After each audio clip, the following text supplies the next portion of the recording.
Pledge allegiance to the flag of the United States of America, and to the republic for which it stands, one nation, under God, indivisible, with justice for all.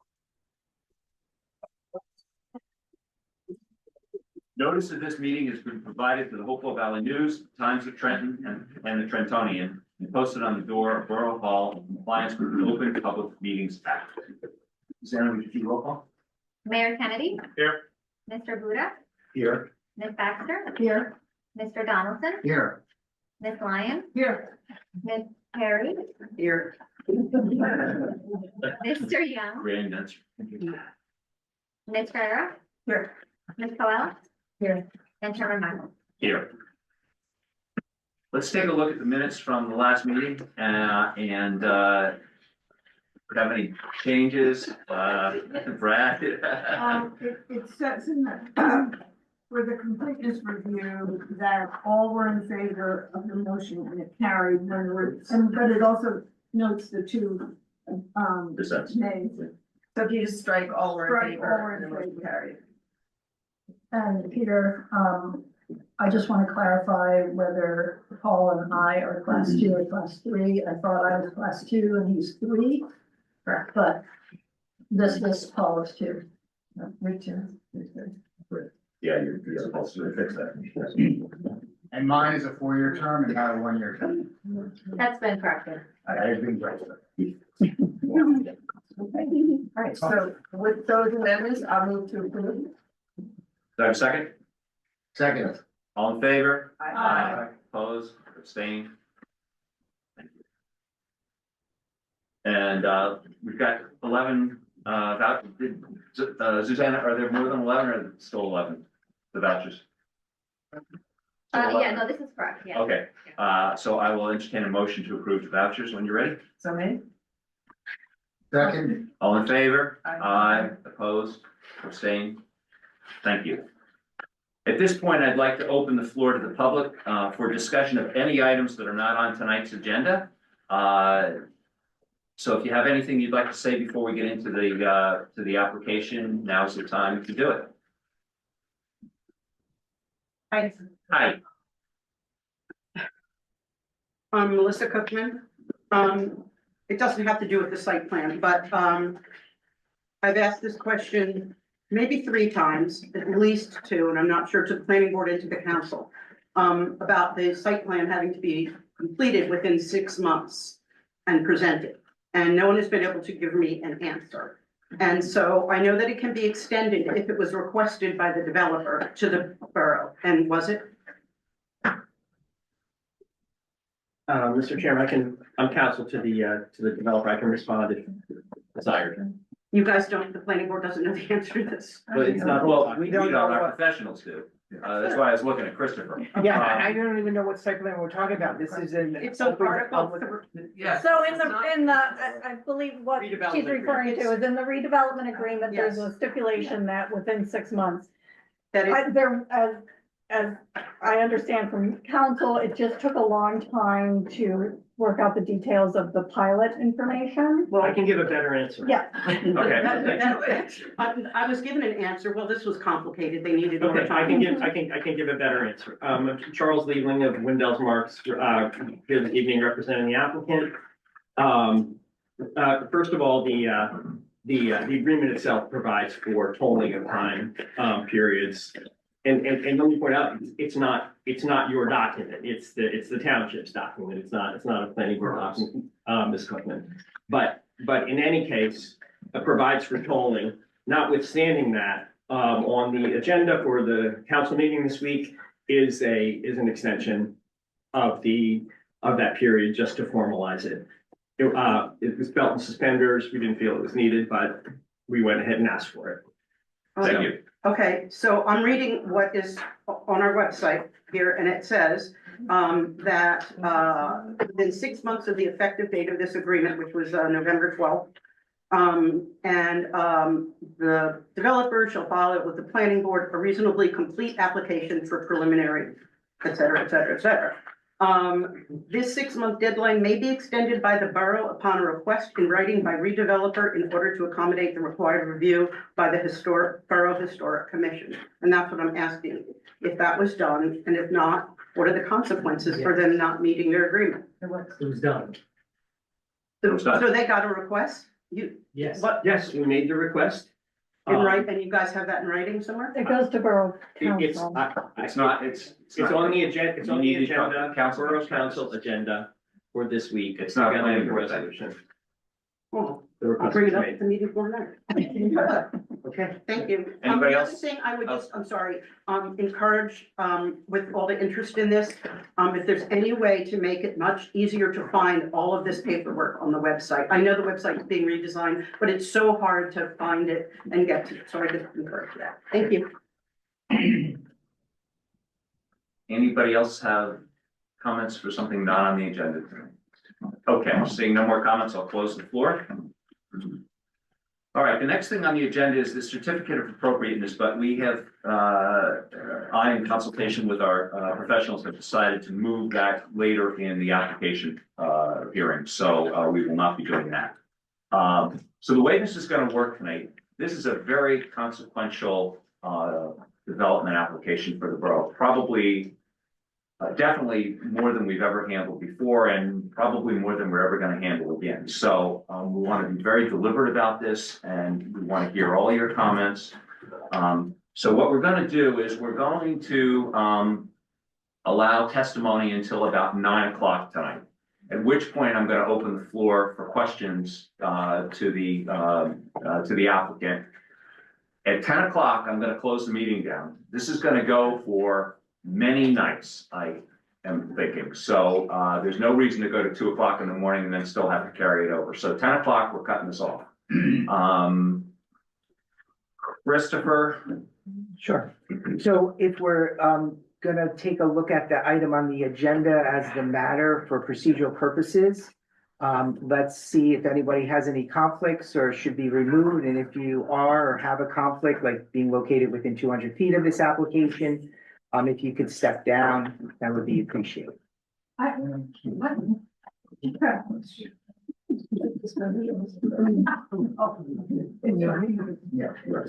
Peter, no. I have a question about procedure. Is there a way that we can know what pieces of this elephant we're gonna be discussing in the upcoming meetings? Like that we can all be prepared of what witnesses are coming? Yeah. I think we can let the applicant's counsel talk to their scheduling and they'll present that at the beginning of their. Testimony today. Okay, so. They'll usually run through their witness It'll list be and, laid out so that in 2 weeks we deal with traffic and. well, it'll depend on how far we get tonight as well. Okay. Yes. So, So, So I know we have a lot of people here tonight and some of you may be here. Hey, let's listen up. Thank you. Some of you may be here for the first time before either a planning or zoning board. So Peter asked me just to kind of give you a brief overview of what to expect. We just listed the application. We removed anyone that had or may have had a potential conflict. So the board has been established for this. The next step is we will comment on the notice that went out in the board's jurisdiction. And then after that, the applicant gets the floor and by that I mean the applicant gets to present his or her case. So the applicant will get up, give an introduction, talk about the project, whatever the applicant wants to do, and then the applicant will have witnesses. There's 2 different types of witnesses, fact witnesses, or you have expert witnesses. When you have an expert witness, that witness has to be qualified as an expert. So we'll go through that and you'll see as people come up and get sworn in, they're either gonna be a representative or a fact witness or an expert witness, and they'll go through qualifications and be qualified as an expert witness. What typically happens is the applicant will go through and have that expert witness go through testimony. and go through, their exhibits, or they may have put together like a presentation. And then at the end of each one, the board typically has some questions. There may be some questions from the board's consultants as well. And a lot of times we would move on to the next witness, because we have a lot of people here today in consultation with the chair. We thought it may be good to open up for questions after each particular expert witness. So if we have somebody, talking about traffic, after the board has the opportunity to discuss it and, resolve and go through our questions and concerns, then we would open it up to the public for questions. Now, this is different than your ability to like make the case and make statements. Do you love it? Do you hate it? That's not what this is about. This is specific questions or cross-examination of the expert. After the applicant is done with their application, they presented all their proofs, all their experts, all their exhibits, then the matter gets open to the public. And at that time is when you could present your case. So you could present evidence, you could have your own expert witness qualified and provide testimony. You have that ability to, you also can ask questions again, but you have that ability to go through and make those statements. But early on, we thought it would be nice to have that open after a particular expert testifies, open it up and see if there's any questions. And I ask you to really focus on the question part. We just want questions and answers. And then later on, you'll have the full opportunity to talk about and make your case and whether you like things and whether you don't like things. And that will be a public comment, like I said, after the applicant's full case. I don't know if the board had any particular questions of what I went through or on the procedure, but I would just like to say that for the questions, I'd like to keep those a time limit of 5 minutes for the questions. And if somebody has already asked your question and it's been answered, please don't get up and ask it again. Because we want to give as many people an opportunity to ask different questions as we can. Again, the question should be based on the testimony that we've received. If we haven't gotten to traffic tonight, don't ask a traffic question yet because we won't have those answers. I meant to say that. Sorry. No, I'm just saying, thank you. That's exactly right. We don't want to have questions and say, oh, it's going to be the next witness, So please be mindful of that. You should focus on the testimony that you heard and questions for that particular witness. Great, thank you, Peter, for pointing that out. Then after, just to give you the full picture, after everything is opened up to the public and the public has the opportunity to speak, ask extra questions if they like, the matter to the hearing will essentially be closed. So the public comment period will be closed. The applicant will have the ability to make a summation or respond. And then the board will go into deliberations where the board will discuss the project, go through its proofs, go through, what was talked about over tonight or how many nights it is, and go and make a decision on the application based on the required proofs that need to be in place. And that's really it. They would evaluate it, determine whether or not it met the conditions and of site plan. And after that, the board makes a vote. And that's the whole process. So, Mr. Chair, if you like, I could talk about the notice. Yes, please. Okay. So we did receive an affidavit with the notice. It has a list. There were a couple of calls or questions from people in the community about the notice, people that were within the 200 feet of the application or the property, I should say, that said that they hadn't received notice. And I just want to clarify, just so everybody understands, that the applicant itself is required to send out notice. But, if the mail carrier loses it, or if It goes out certified mail. So if you get a notice of a certified mail and you never pick it up, you may not get that notice. There's no actual requirement. The way that the law is written is that notice is effective upon mailing. So in this particular case, we take a look at the list of all the properties within 200 feet, which the borough actually produces that list, and the applicant can rely on that. And so long as they produce evidence in their affidavit, which is basically is stamped and it shows the address that it went through, that it went out, that satisfies the requirement of notice. My office has reviewed the substance of the notice and determined, as with our planning board secretary, that all of the requirements have been met and that the board has jurisdiction in this matter. Thank you. And last month, we deemed this application complete, so we're ready to start the hearing. So I guess at this point, we go to step one, which is turning it over to the applicant. Thank you very much. I'll just for the record, I'll repeat, Charles Liebling, Windows, Marks, Lane and Middendorf, representing Hopewell 57 Urban Renewal Entity LLC, which is the applicant on this application. This application is for preliminary and final site plan approval. There are no variances being sought, and there are no design exceptions or design waivers being sought. It is fully compliant with the redevelopment plan and the redevelopment agreement that was entered into between the borough and the applicant. It also meets the affordable set-aside requirement for the affordable units that are part of this project.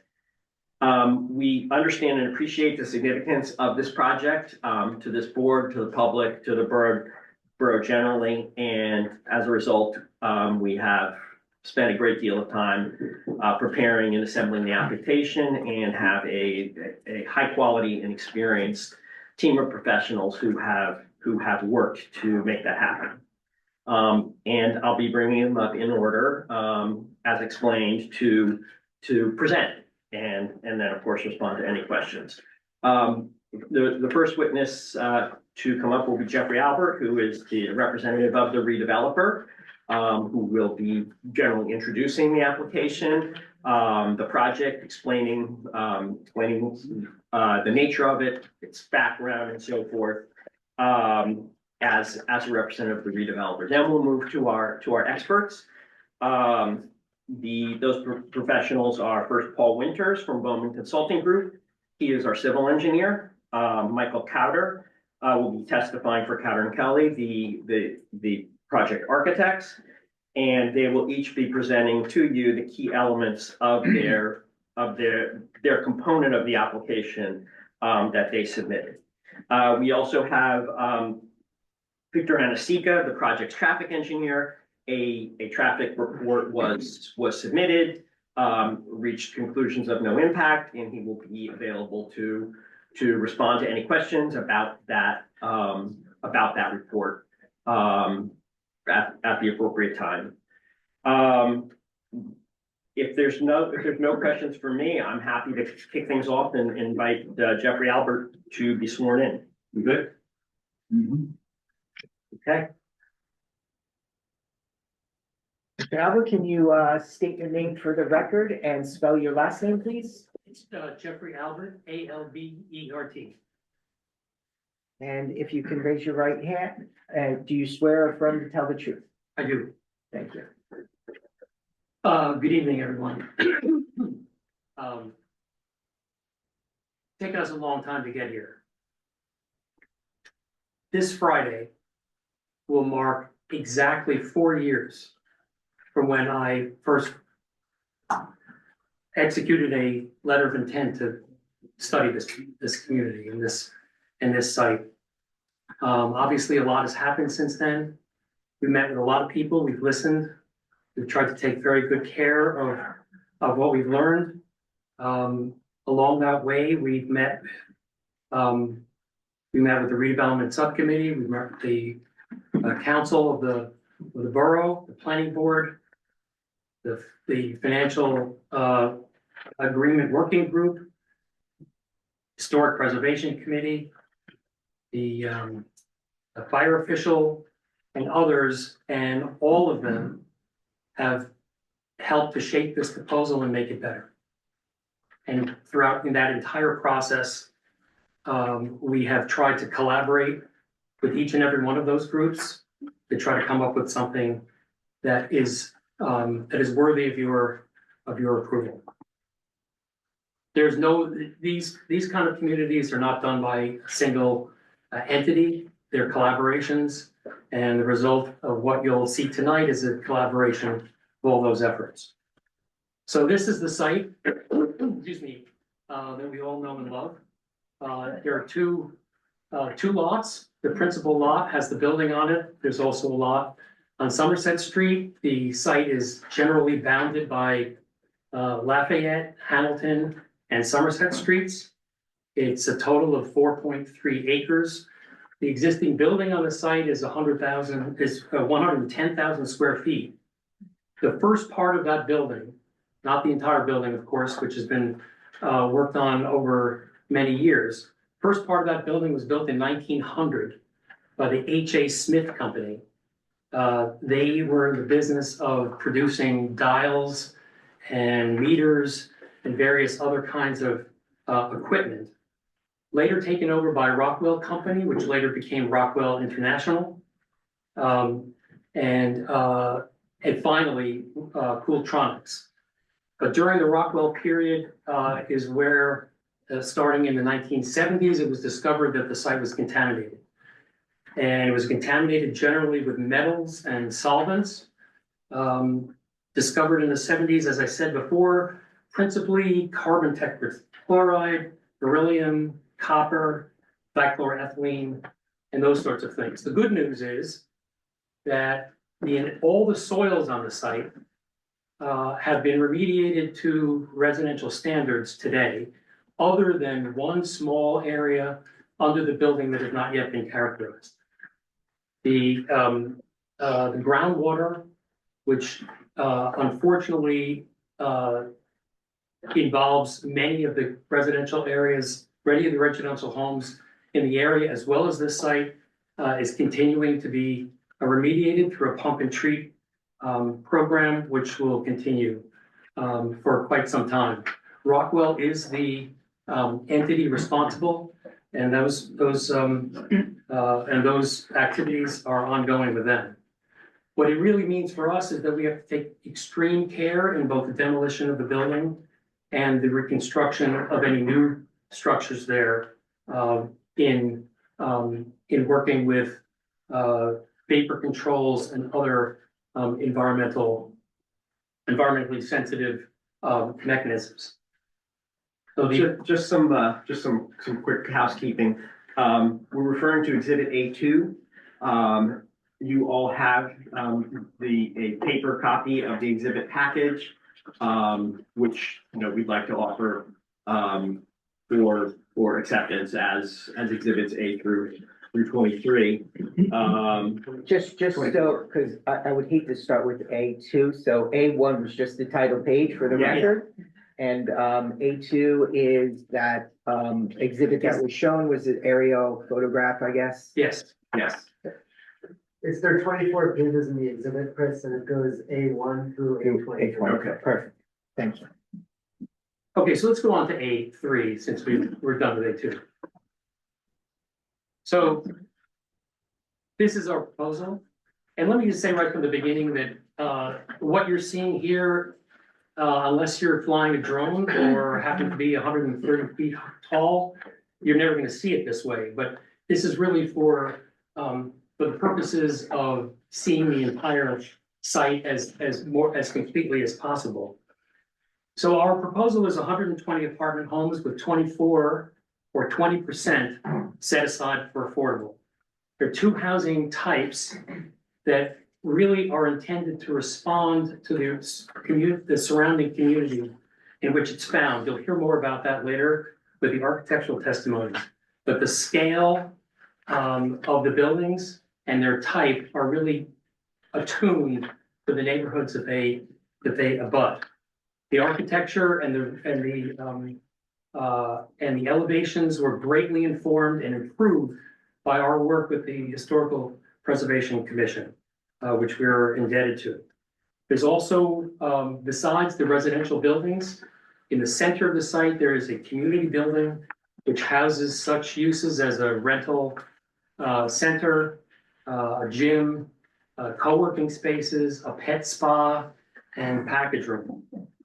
The affordable housing will be, again, 20% of 24 apartments, 4 of them 1 bedroom, 15 of them 2 bedroom, and 5 of them 3 bedrooms, as required by statute. They will also be stratified by income, and they'll be fully integrated into the apartment building, the 4-story building in the rear, because that's the building that is fully and 100% accessible. But the affordable apartments will be dispersed throughout the building. They'll be on every floor and in every way as to finishes, appliances, and in all other ways indistinguishable from the market rate apartments. They'll also be administered by a third party, which is a requirement of the borough. Our application, as Chuck said, is without any variances or any waivers. It is fully compliant, but more than that, what we have tried very hard to do is to be very sensitive and responsible stewards of this site. And as I said, we are grateful for all the work and collaboration that we've received from the various boards and organizations within the borough. We really look forward to breathing new life into this unused and underused site. And we look forward to presenting in greater detail our proposal.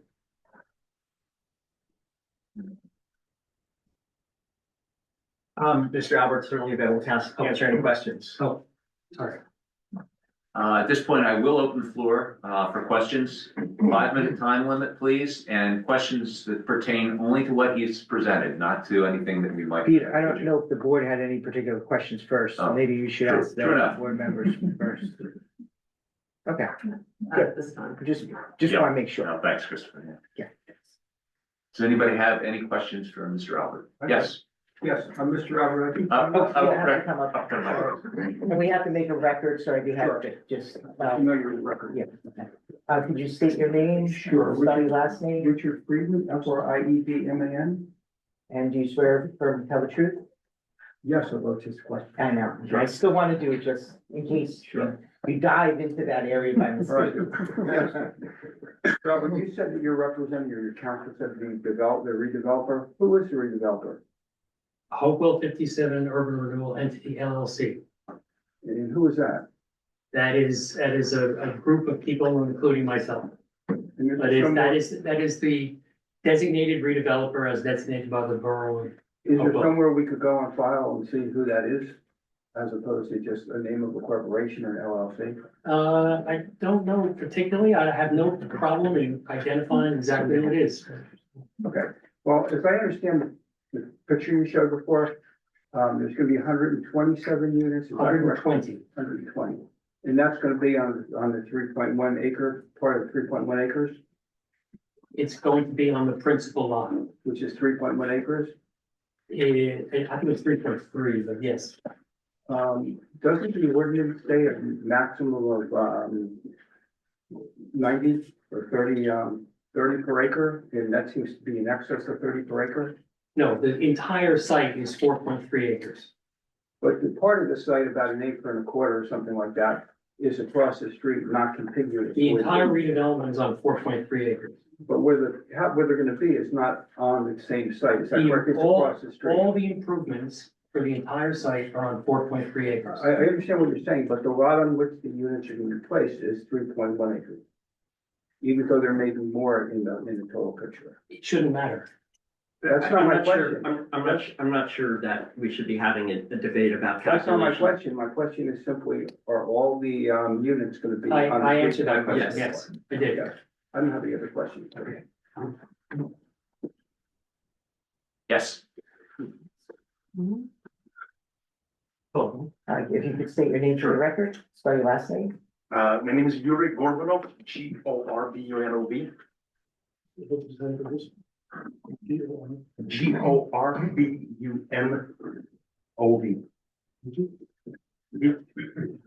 Hi, Oh, do you swear to tell the truth? I do swear to tell the truth.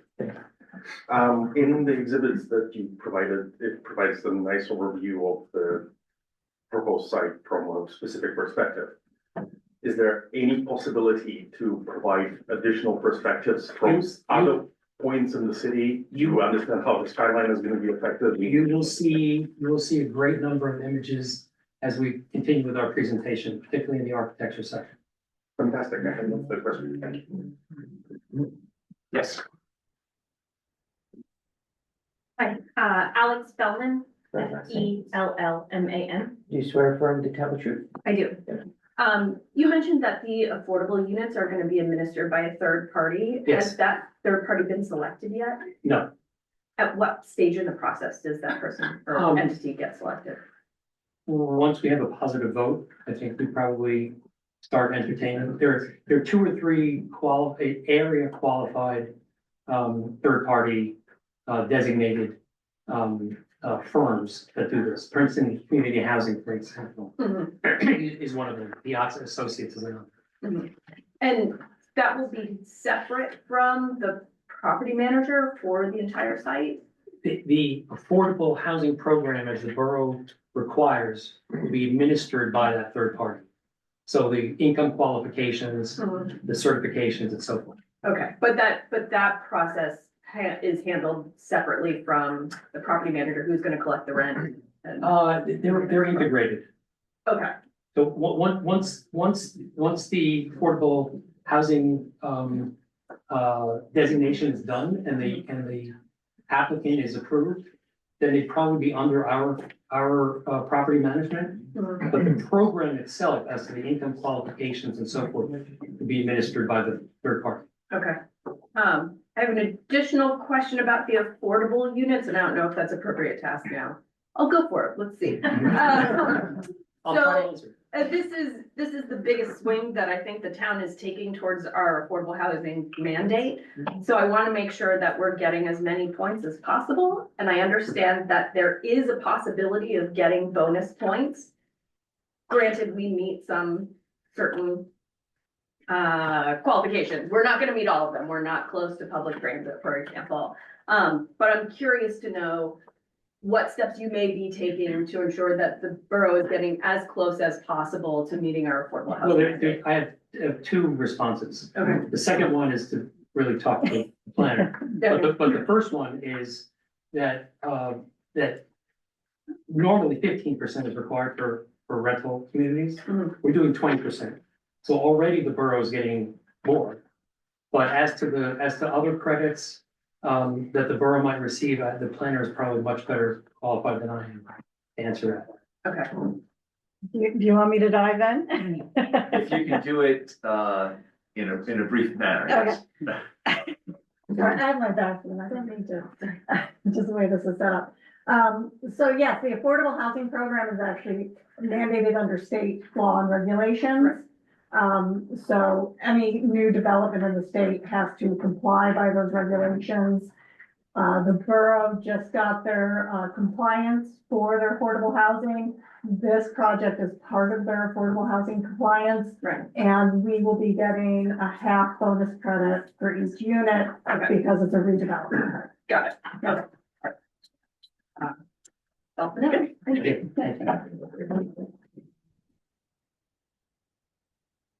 Yes. Sorry. I'm Susan Crossley, Say your last name, please. CROSSLEY.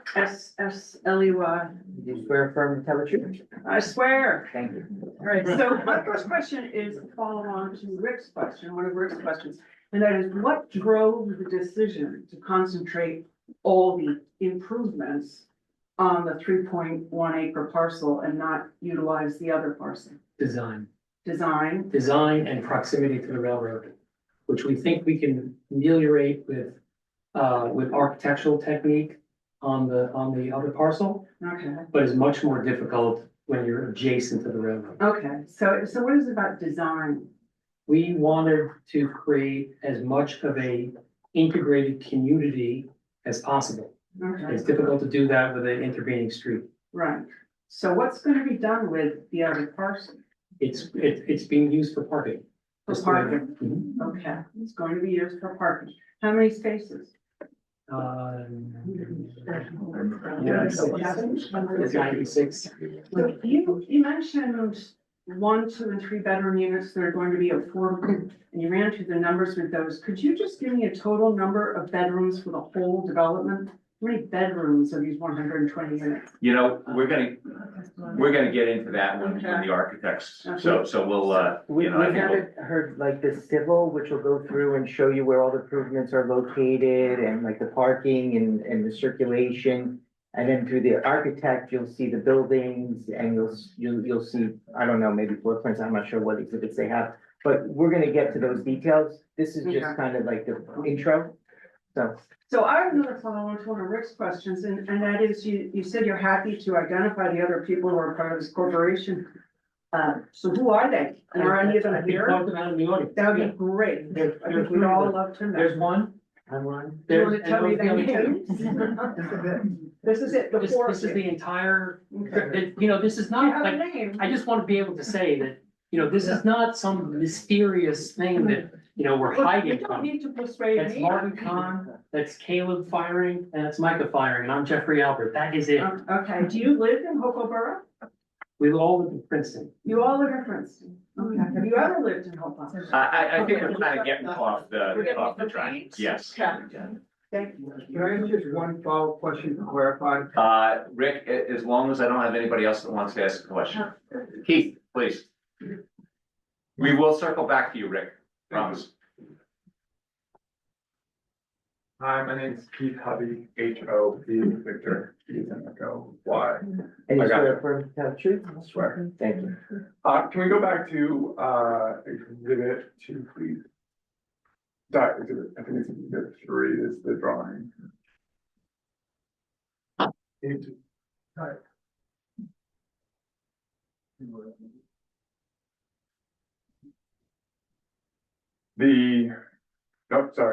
A3.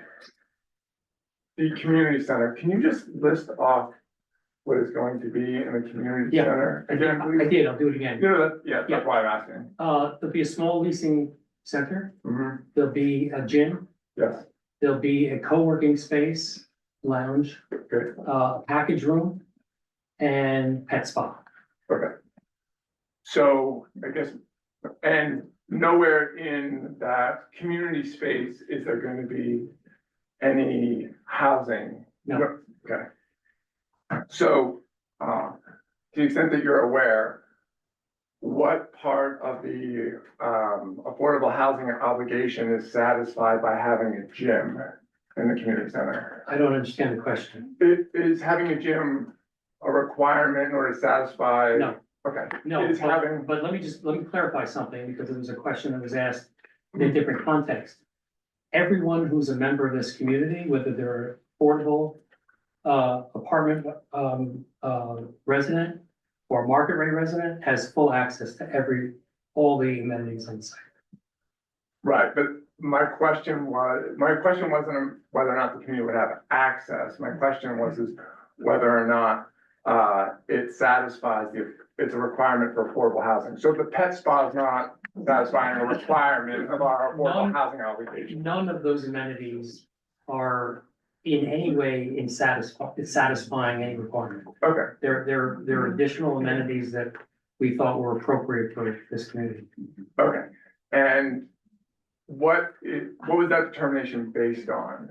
Was there a survey done? Experience. It's just, you know, I've been doing this a long time, and these are the things that apartment residents seem to want and desire, so that's why we. So, just so I'm clear, you didn't do a survey of the people in the immediate area on Lafayette, Hamilton, or Elm? No, Okay. So was there ever a discussion or determination, contemplated that to reduce the 4-story and instead create additional housing in lieu of the community center? this was, the 4-story building was the subject of a great number of meetings, maybe you were a part of them. I was. And it was determined that was the most appropriate way of dealing with the site to create the most open space available, as well as to as to appropriately deal with the scale and location of where those units should be. So, I don't know that we did not relitigate that issue. Okay, so come back to my question again. Was it ever discussed or was there ever any conceptual drawings where there would be housing in lieu of the quote unquote community center? No, Okay. No. All right, Thank you. thank you. Yes, in the back. I haven't forgotten you, Rick. Thanks. State your name for the record, spell your last name. Andrew Osborne. Okay. OSBORA. Thank you. Do you swear affirm to tell the truth? Yes. Thank you. I just have a couple questions. Is it going to be, all privately financed or is it public financing, like privately funded? And then I think this might have been brought up at a meeting in last November, but are the market rate apartments, the rent range 27 to? I can't really talk about the rent range. I just don't, right now, we don't know. I mean, we were asked to give an estimated guess. We did. I don't know how long this process is gonna take. I don't know what the market is gonna be like when we're finished. So it's just a total guess. But I mean, if it takes longer, that means conceivably it will be higher, but I mean. I would say it's not relevant to a site plan review. Well, I guess I'm asking, He answered, the answer. come on, different question. Sure, that's fine. Thank you. Thank you. Rick? Yeah, just a point of clarification, You were ready, were sworn in, you remain under oath. How long is that good for? That's a really good question. And this is not argumentative, so I just want to know, we're not arguing what the law means or the ordinance doesn't mean. It is clear though that the three, all the units are gonna be on the 3.1, 3.2 acres. Asked and answered, yes. Yeah. Excuse me, you're not an attorney last I looked. So I appreciate you not. What's the question, Rick? The question is, which he claims was asked and answered, which I think it might have been, that all of the units are on the 3.1 piece of the property, 3.1 acre piece of the property. I just want that to be clear. Correct. Without arguing whether that's appropriate or not appropriate, unless he wants to argue, I'll argue, because apparently he's an attorney too. No, I'm not an attorney and I'm not. He did answer that, and let's, thank So you. it's clear. You were good. No, absolutely. Anybody else? Okay, I'll close the floor, and if you want to bring up your next witness. Just a question. Since we're integrating the questioning as we go, could you just tell me again what happens at 9 o'clock? You'll be. We've kind of changed a little bit, so at 9 o'clock, I guess we're We'll just probably keep just going. gonna keep going. Okay, all right, understood. But at 10 o'clock, we're done. Okay, I understand. I just wanted to be prepared, okay. Okay, thank you. Yeah, our next witness is our civil engineer.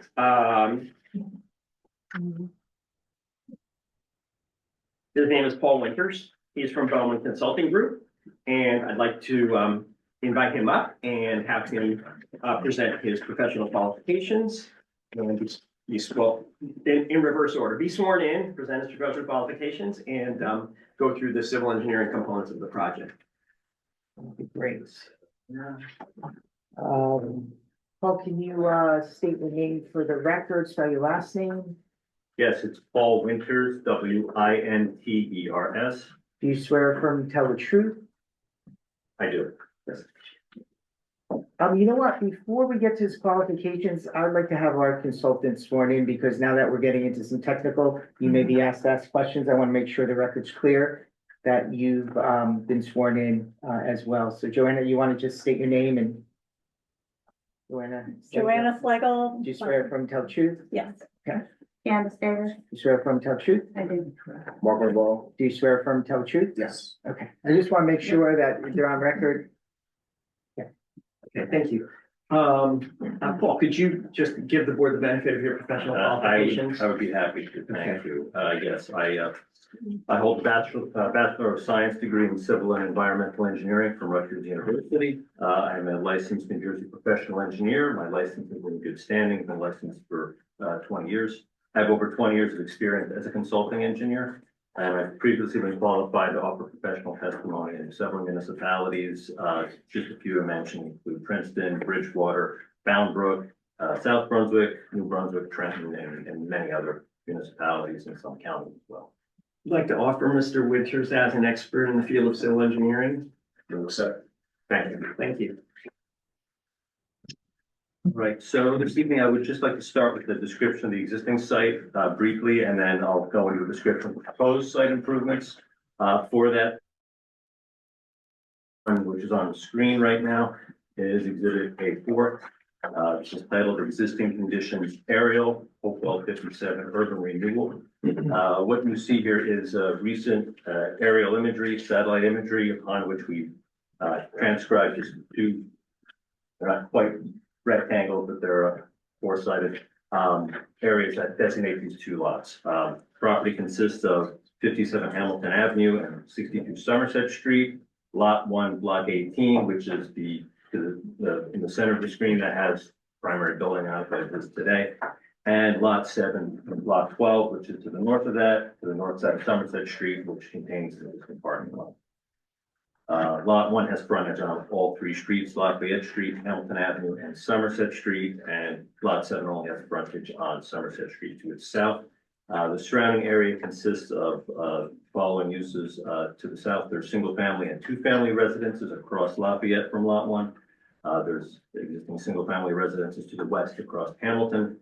There are some retail uses and other businesses to the north and northwest across Somerset. There is a vacant parcel to the northeast along Somerset Street, also to the east of Lot 7. And there's a wooded property immediately to our east of Lot 1, beyond which is the Elm Street residential area. The property is entirely within the redevelopment plan for Block 18, Lot 1, and Block 12, Lot 7, establishing the MF multifamily residential housing zone as adopted for borough ordinances number 887 and 891. Just about the property a little bit. Lot 1 is approximately 350 feet in depth and 420 feet in width. Lot 7 is approximately 185 feet in depth and 220 feet in width. The total area of the property together is 4.3 acres. And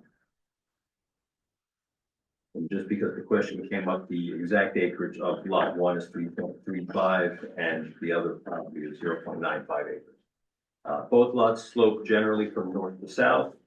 Lot 1 also contains a water course, which is identified as an unnamed tributary to Benton's Brook. That's along the easterly part of Lot 1, and that water course flows from north to south.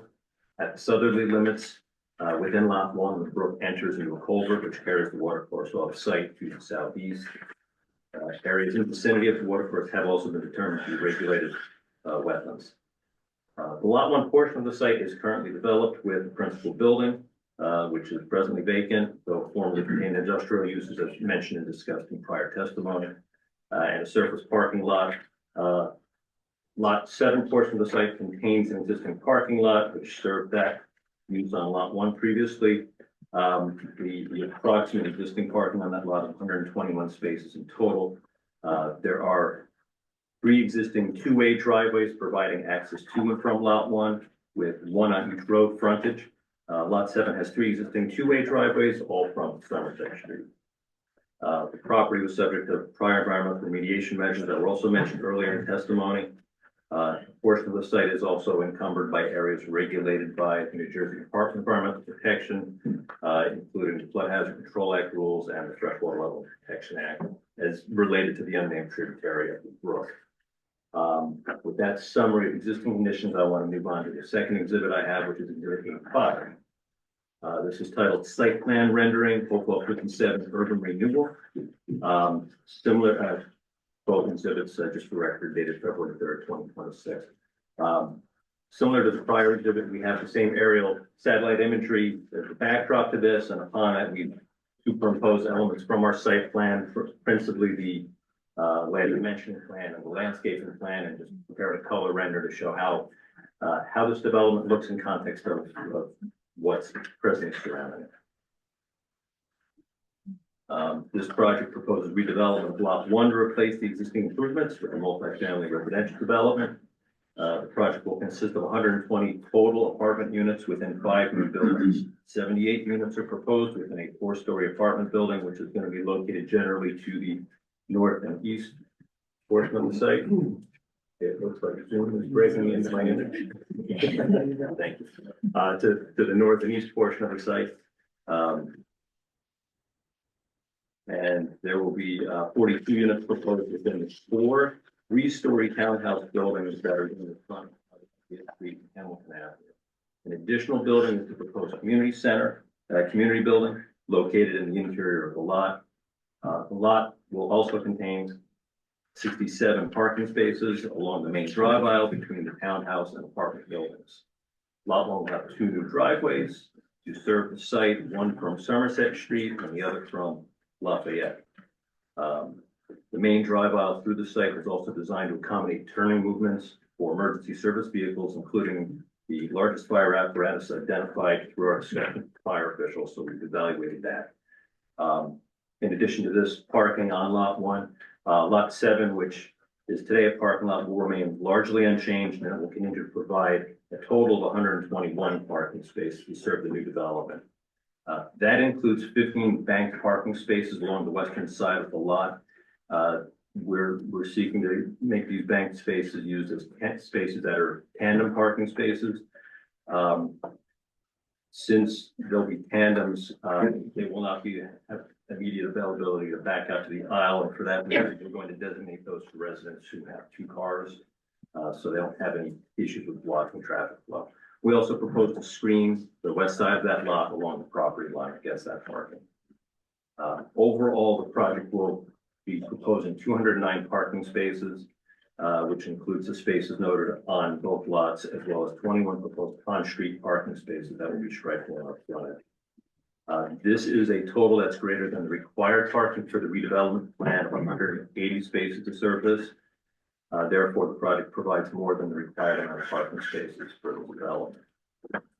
Paul, does that also include the tandem spaces, or? Yes, it does. That includes the 15. The 209. 209. In terms of meeting the requirement. Yes. If there was a question that did come up in our review and discussion with the professionals, even if we were not to count those 15 spaces, which would back that number of 209 down to 194, we would still have in excess of parking needed to comply. Yeah, so we're not counting. The answer is no. Yeah, we don't have to count those to meet it, but we would like to count them just to provide the additional parking available for residents with 2 cars. Handicap accessible spaces are also proposed to comply with the ADA standards, and the site improvements will also comply with New Jersey electric vehicle parking rules, with the statewide legislation. Our current plan depicts 14 spaces on lot 1. We've also had discussion with the board's traffic engineer, and we're in agreement of providing some additional spaces based on how we've agreed the legislation would apply here. So we believe 27 total spaces will be provided. So that's an adjustment we'll make to ensure we comply with the New Jersey requirement. I do want to note that the New Jersey's electric vehicle rule does allow us to take credit for additional parking spaces. Without counting any credit towards our total, we still more than comply. So we're not gonna add the confusion that the EV credit tends to at this moment. It's simply put, we meet parking requirement without any credit for EV. We meet and exceed the requirement.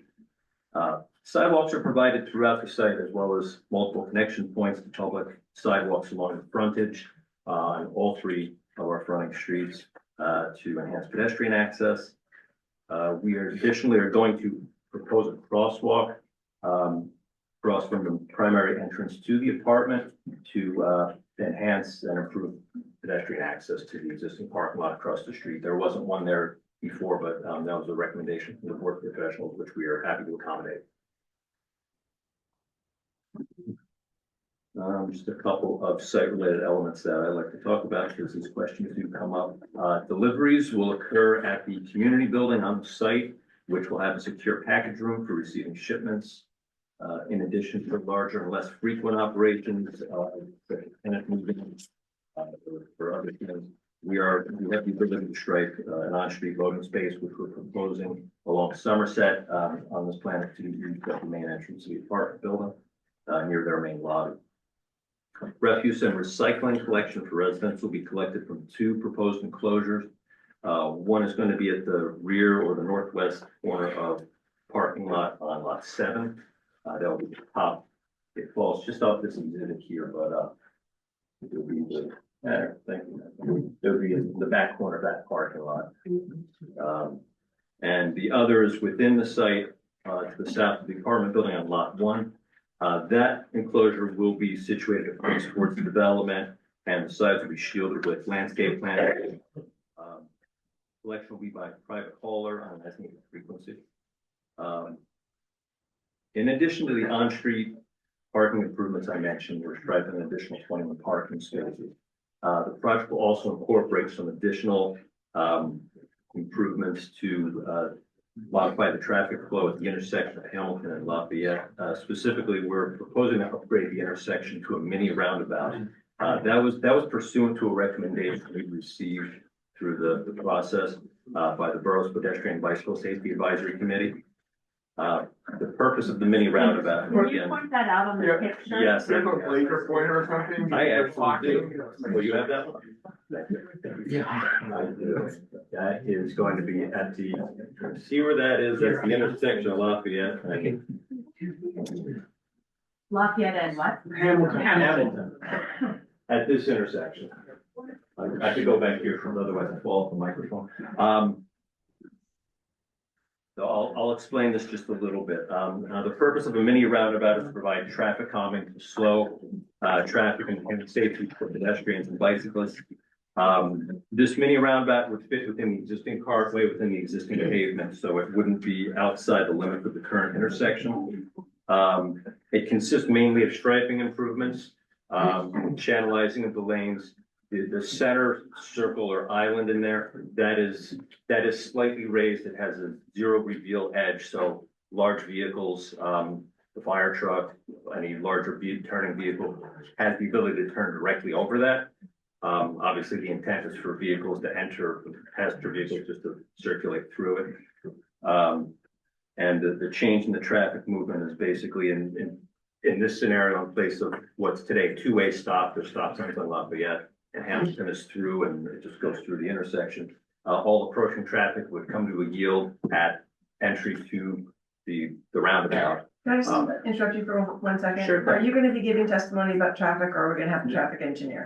No, we're gonna have the traffic engineer. He's still gonna do an overview for us. So questions, I was gonna get to that. So questions about the traffic and about the roundabout should be addressed to the traffic engineer when he comes up. This is just an overview on this. So the traffic engineer may be able to provide some more information on that. Yes, I'm discussing it in context of the site plan. Also, there were some comments in the technical review, so I felt it was appropriate just to provide some.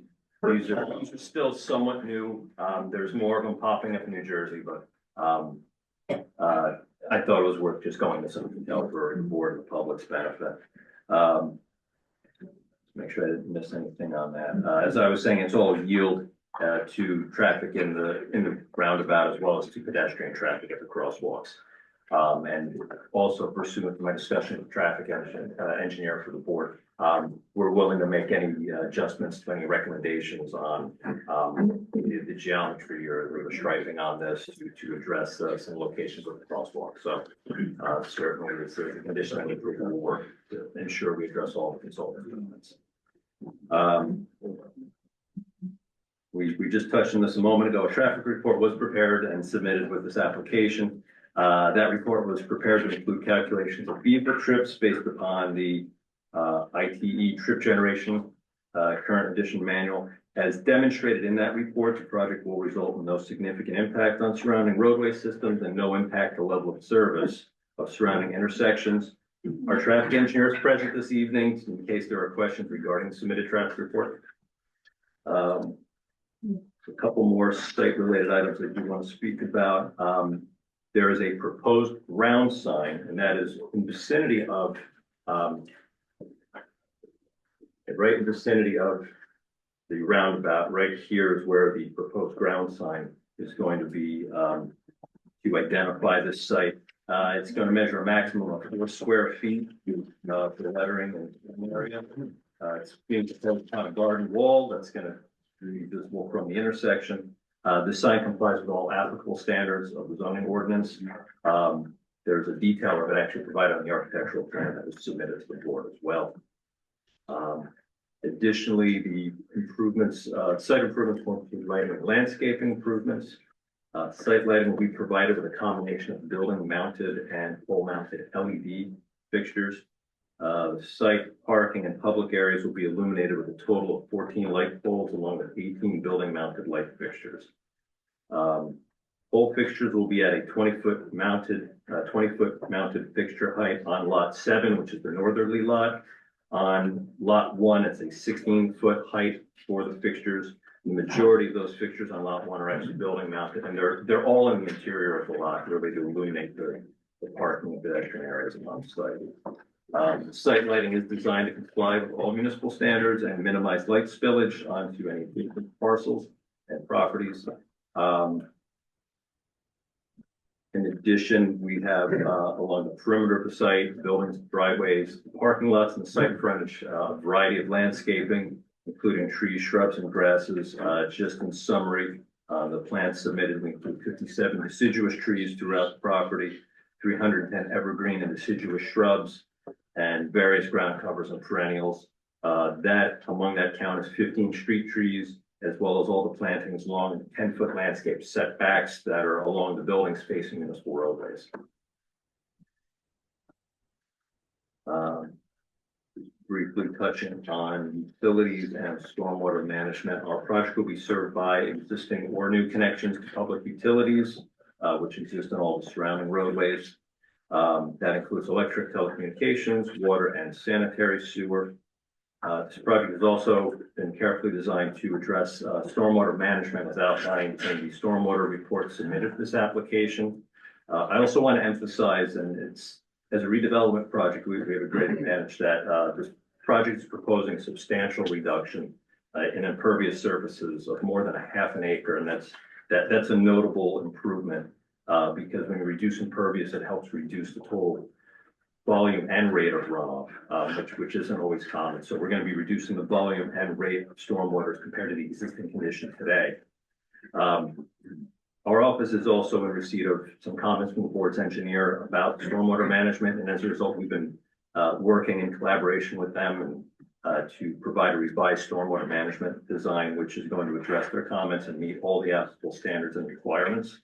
I can confirm that this is going to incorporate additional green infrastructure measures, which are in accordance with the DEP stormwater management rules. We're going to be including pervious pavements throughout the main parking lot on lot 1, as well, and paver systems, which are going to provide additional control and storage of stormwater on site, which helps pull back and slow down the rate of runoff that leaves the site and meets the applicable standards. These measures will comply with those standards that are required by the DEP, by the state and all municipalities.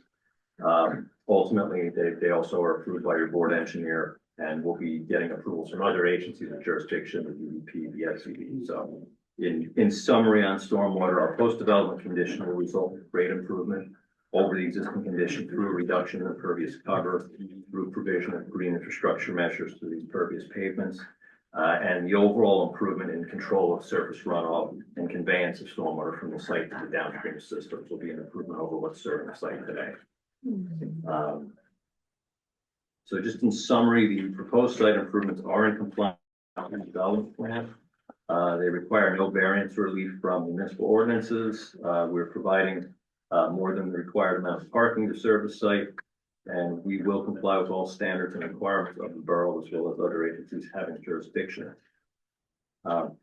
That's my direct testimony overall. Should I take a moment to mention on Sure, yeah. I just want to note, we have received a number of letters from the board professionals.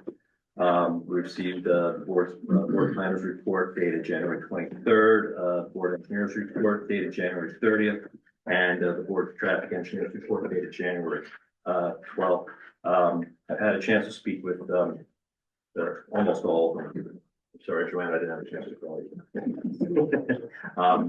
Although I think the engineer and the traffic letter, I wanted to speak with them in particular, but I've had a chance to speak with them all and review their comments.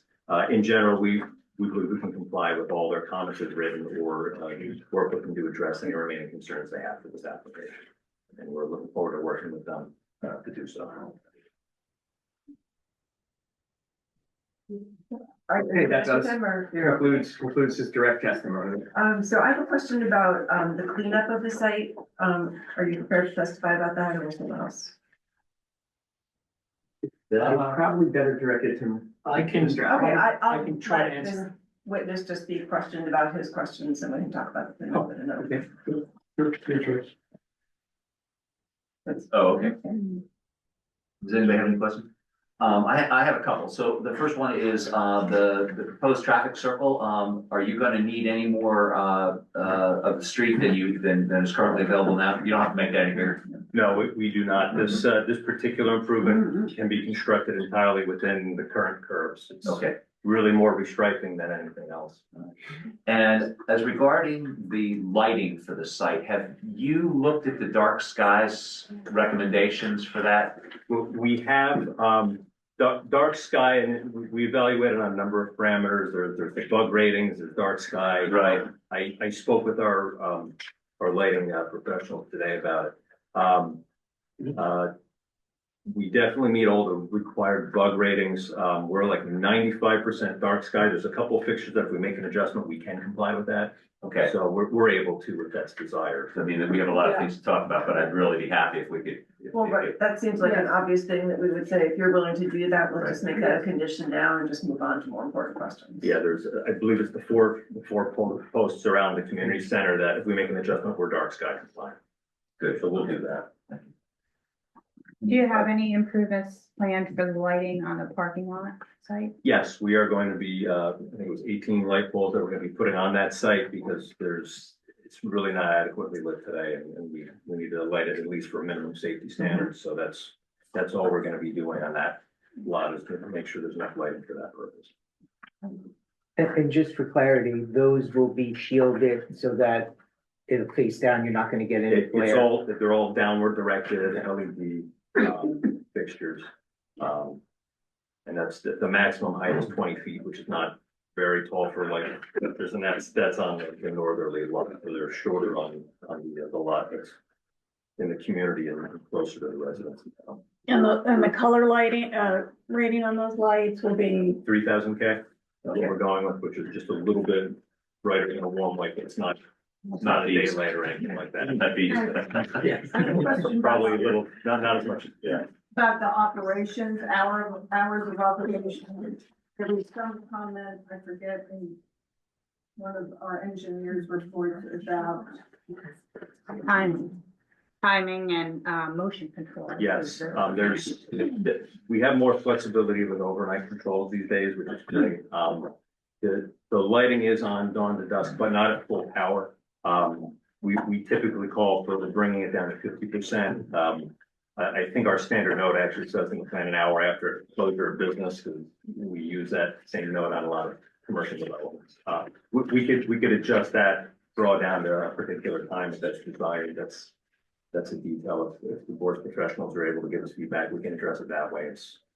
It's a matter of that. With these systems, they drop down to 50% power after hours, at later hours, and there's usually a motion sensor that can be incorporated in that if the car pulls in, lights can pop up to full power. I'd actually, The minimum lighting necessary for safety is what we want. We want it as dark as possible. I want it as dark as possible, So- without, Endangering safety. without endangering. So what I was gonna say was that, 50% is a good starting point, but what I'd like to do is leave it up to our engineers to go back out on the site after everything is built out and look at it and say, you know, can you bring it down another 10% or whatever? So we'll leave it in the hands of our engineers to determine, you know, how low we can get that. We'd be happy to work with your engineers on that. That's always easier because I'll turn to my lighting professionals and say, does this work? And are we appropriate? Safety is the key, but I agree. I'd rather keep them lower when we can. And that is in the parking lot area, right? The Yes. motion sensors is not gonna occur in the on the main site? Is that also? We could put it on either and we could make whatever adjustments desirable for that. If, Anything that you can see from the street, I would say. Right. So we'll work with professionals to identify appropriate light level and controls. Sorry, did you have a question for them? Oh, okay. I did, yeah. but I answered my own question. Okay. Thought I saw your hand up. Can we go back to the presentation and just, there's crosswalks and improvements on crosswalks that you're proposing. Can you point them out and where exactly Yes, they I are? can. I could reach over here. I just know the public won't see where I'm pointing. So you're asking a question, so I'm trying to stay close to the speaker too. So let me talk about what's not shown on the plan first, which is right here across Somerset Street. We're gonna strike a new crosswalk to delineate the crossing. It's a crossing that was there before, but it's not striped due to prior use. So that will provide a delineated route to get from the northerly parking lot. On our site, we have a couple of crosswalks, which that's really for dealing with our site and where the public sidewalk's gonna come up to one of our driveways. Other than at the roundabout, all the existing crosswalks that are on the public roads are gonna remain.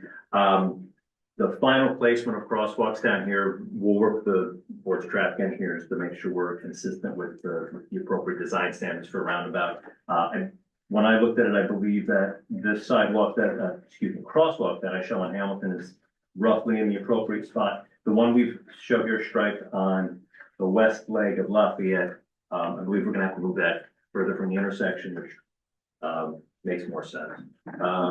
We don't have any other crossings, so there are no existing crosswalks on the other approaches.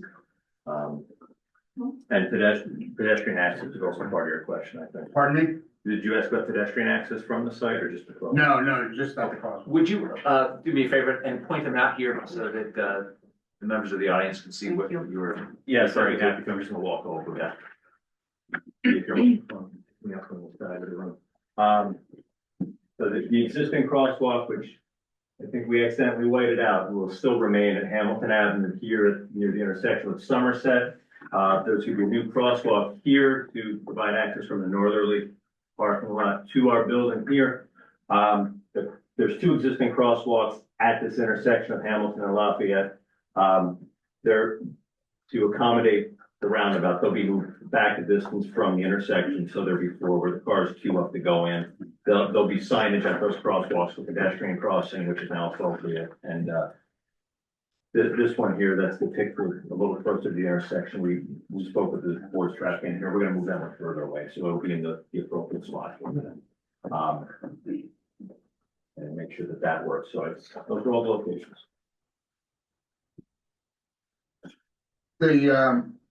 The other next question I had is the striped parking on Lafayette and on Hamilton, I think that is. Are those counted in your 209? Those are counted in the 209. We have 21 striped on the street. Okay, I know someone testified about that. I didn't catch it. Okay. Thank you. Well, counted on parkings? Can you repeat that? We're allowed to credit, and I think I should have that written. We're allowed to credit so many on-street toward our number. I believe it's 10%. Yeah, 10% in the redevelopment plan. So are those gonna be dedicated sites for the complex? And I'm just thinking about what happens if the street's snow covered? And what happens if there's a party at the house across the street? So it's also available.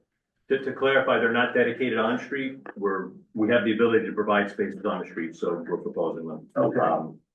So it's, first come, first serve on the street, but I want to just reiterate the numbers if there's a concern. 209 total spaces.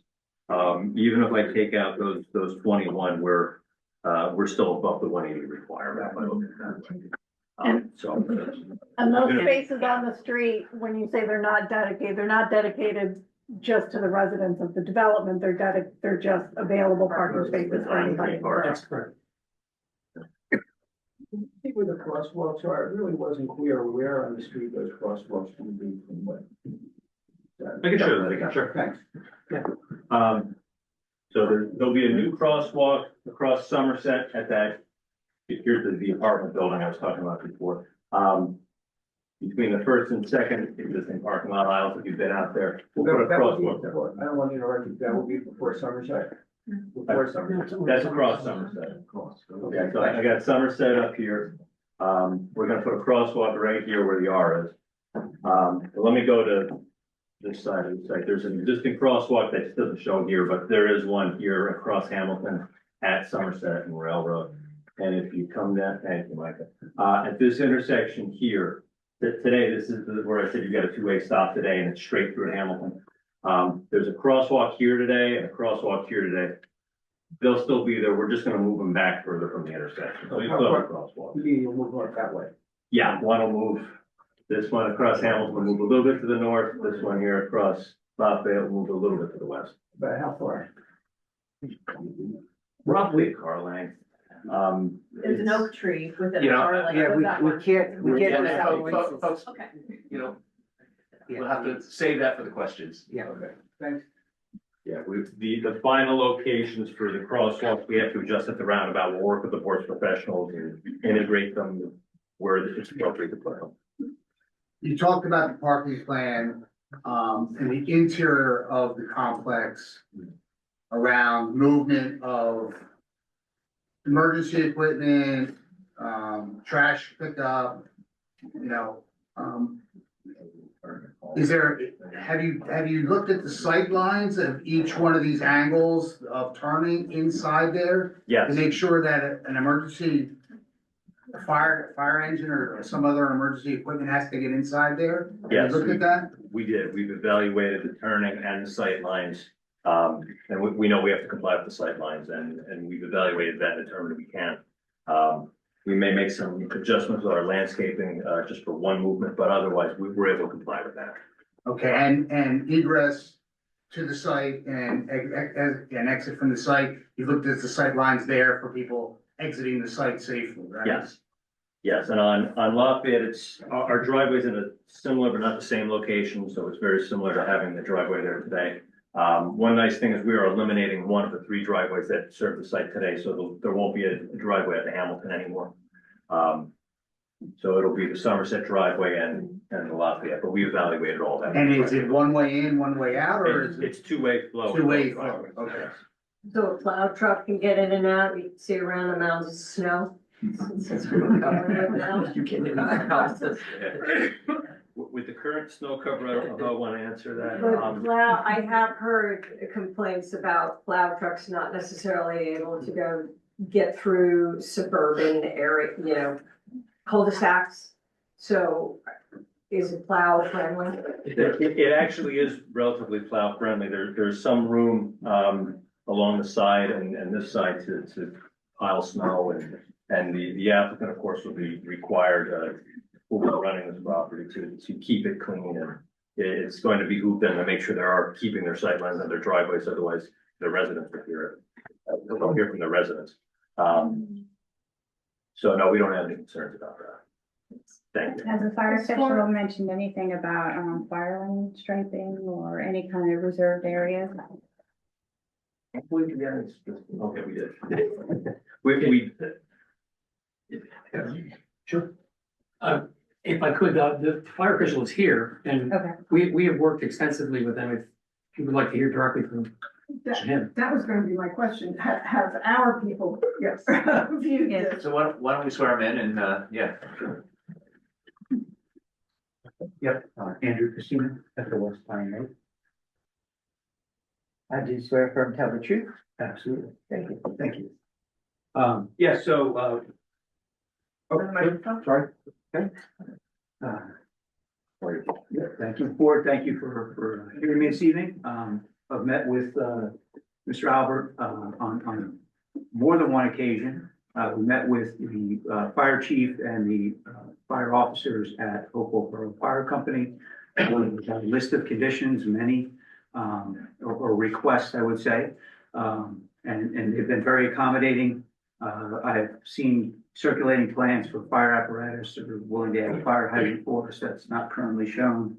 Fire striping was discussed. Many things. I will have a formal document for the board. I was just waiting. I'm almost done. We're almost there. I just wanted to button up a couple of things that we have to use with them, but it's been a very positive experience. So if you had any direct questions that I can clear up, be happy to. The trucks can get in and get out, turn around and fast and. Yeah, based on the drawing that they have provided, we provided the specifications for the apparatus. Based on their turning models, it will work, yeah. And you're confident, pardon me, with the EV, all the EV vehicles there, if there was an issue, you'd be able to handle a fire? So one of the things that we talked about, is having basically an emergency power off for the charging stations. Not necessarily required by code. They're agreeable to do that to a location that's suitable. So we don't have to go find a circuit breaker somewhere to turn off a car that's charging. And you'd be able to, therefore, put the fire out? As best as we can put out emergency, electric vehicles at this point in time, yes, hopefully we'll have some better technology down the road, but yeah, they're challenging in general. Yeah. I'm reassured that our people have. Yeah, we're signed absolutely. off on it. Yeah, we've looked at it and, like I said, I have a 3 or 4 page document that we're just about ready to send it to them. Great, thank you. Okay, thank you. Have you finished your testimony? Direct testimony, yes. Yes, okay. Anything else from, our professionals? I have some questions, Candace. You go ahead. Okay.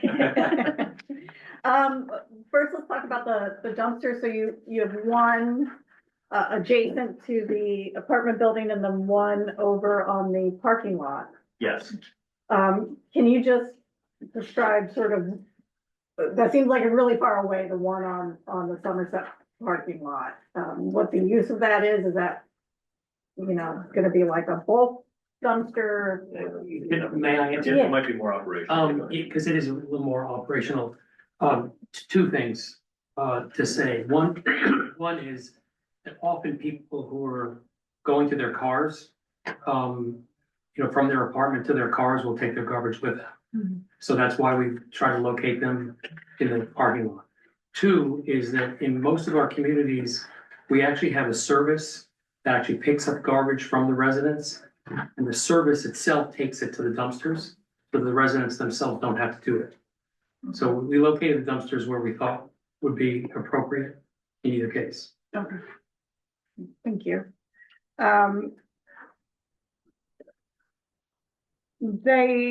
That dumpster along, the dumpster adjacent to the apartment building has some landscaping on it.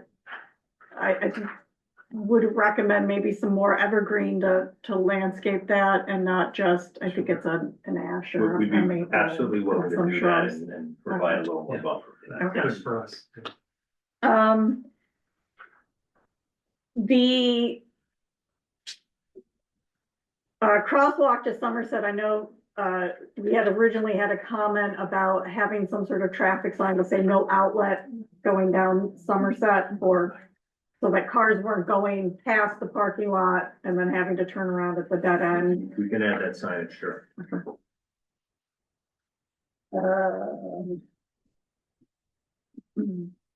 Is there a no outlet sign on that road already? I don't think that, no, There is not.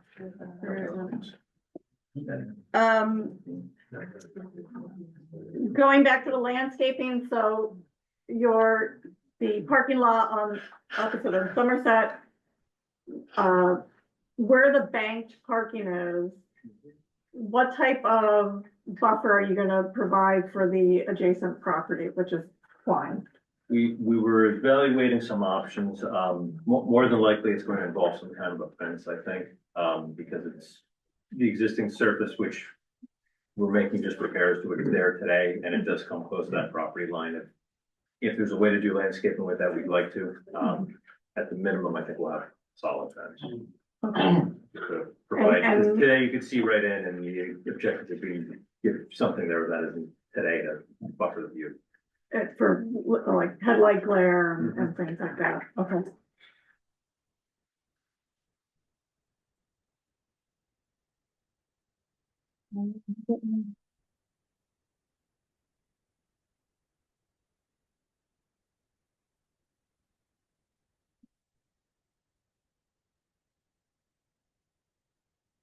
I think that's all I have for now. Oh, recycling, we're going back to the garbage. So do you do recycling the same way as you do the refuse, and it's gonna be, okay? Yes. And the townhouse along the front, those will be cans? Correct. Okay. And storage for those cans are, is there some place where that would be shielded? Yes, Because each individual unit will now have a can, right? yes, we provide that. That's it for me right now. So I wanted to go a little bit to my review letter, so a couple of points. First, on B1, with regard to the calculation of the required parking, can you speak to, the difference between, the ordinance requirements and the RFIS? Yes, I can. So, the redevelopment ordinance laid out a parking requirement to serve this kind of development of 1.5 off-street parking spaces for each new dwelling unit. The residential site improvement standards, the RSIS, which the board knows, but for the public's benefit, that's a guide document for that applies to all residential development throughout the state of New Jersey. That establishes certain parking standards. One interesting thing is just recently they've actually clarified that it stipulates parking requirements that are the maximum that are expected to be provided. Those calculations tend to be a little traditional in the estimates of parking volumes, which don't necessarily work in all settings, but it's still a standard everyone points to. So we have a different number of parking that's required for this lot than the RSIS, which is not necessarily a problem. It's just a note, and based on Dave's letter, we're gonna just add the calculation to the plan for record. But we don't really have a compliance issue since the RSIS has changed it to a stipulated as a maximum required number of spaces as opposed to a minimum. That stipulation has actually led to some confusion in front of boards, so if this sounds new, it's because it was a recent change in the way they approach that. But that's the interpretation we have from the RSIS from DCA. And you okay with that? Yep. Okay. And then I had, just going through a little bit more, the next comment I had was related to, approvals required. Specifically, the status of the DP, submittal, and what that entails, and then how that relates to your stormwater design. Absolutely. So there's, like any project, there's a lot of other agencies with jurisdiction. We're here first before the town, where we need to start, of course.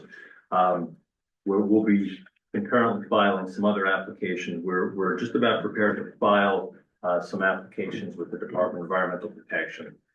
In particular for this site, because we have the water course that runs through the site, and the water course does have some flood hazard areas associated with it.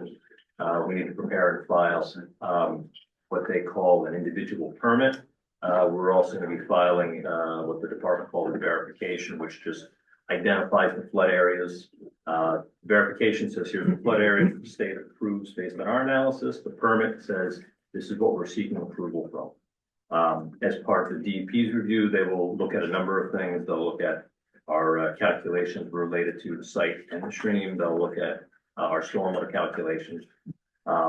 We've carefully gone through the rules to ensure that what we submit to the state is in compliance with those rules.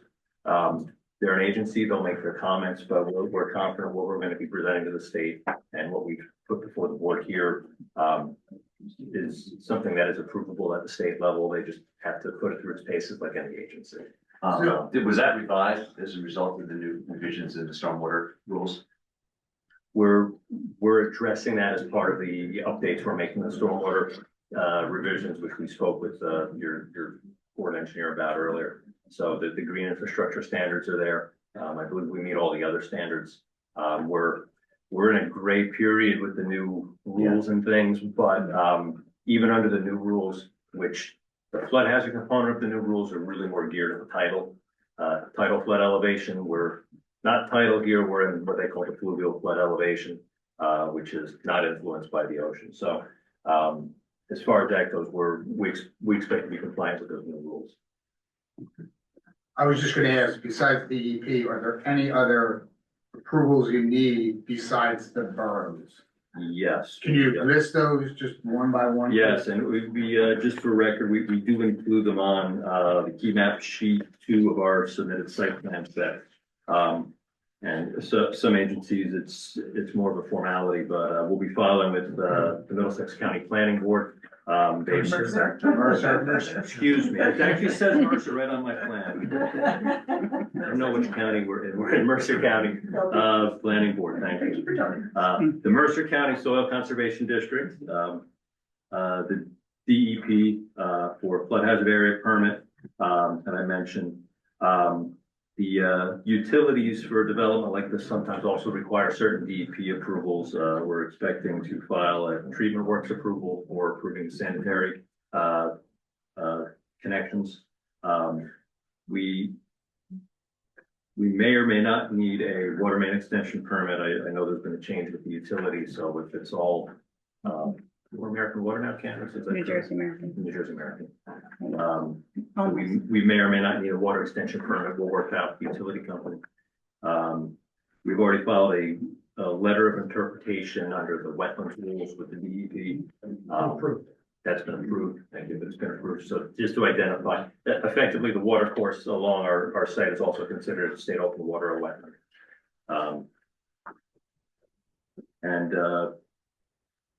We just need to file a determination for applicability with the Delaware Canal Commission. It's anything in their watershed, they just ask you to file something to confirm if it's applicable. I think that's everything that we're just aware of. EPA? Sorry? EPA?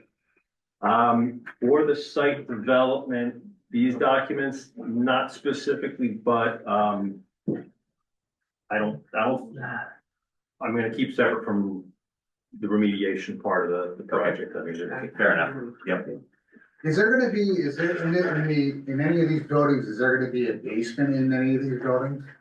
there is going to be, Yes, yes, the architectural testimony will give you a little more detail on it. But yes, there, a portion of the 4-story building will have a basement. And you didn't mention gas as a utility. Yeah, we're gonna be 100% electric, there's gonna be no gas. No gas, okay.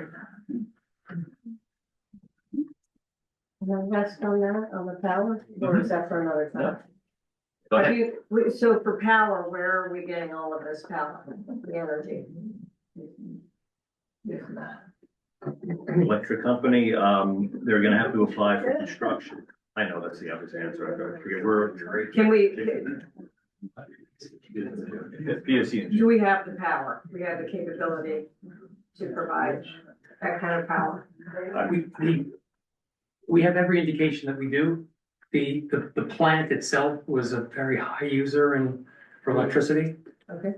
So we have no indication that there's an issue with electricity. Have you considered solar at all, or is this not the time or place? Looks like We have, you'll hear again in architect, I'm stepping on the architectural presentation, but we were preparing for solar, but we're not proposing it specifically at this time. Okay. Thank you. Did you finish your? I think that, the applicant had mentioned, already about the stormwater design, so we are, he's reworking some of that. So we'll have to, that's a pending, consideration yet. And the other, primary, I guess, issue that I noted was in the, redevelopment agreement. There's some stipulations during construction, so some of that is, something that I'd ask them to, update their plan to show some of those areas that are required. So that again is a pending, consideration for. Specifically what? There is some, areas of, washdown, that I thought was necessary to be added to the plans, during the, remediation and then with the construction ongoing. But that's a future consideration. But that is something that I asked them We to can update. add any of those demarcations or notes on our plan. We'd be happy to. And so other than that, I discussed with, them already, some of the remaining comments that we had and, they had testified that they could address them.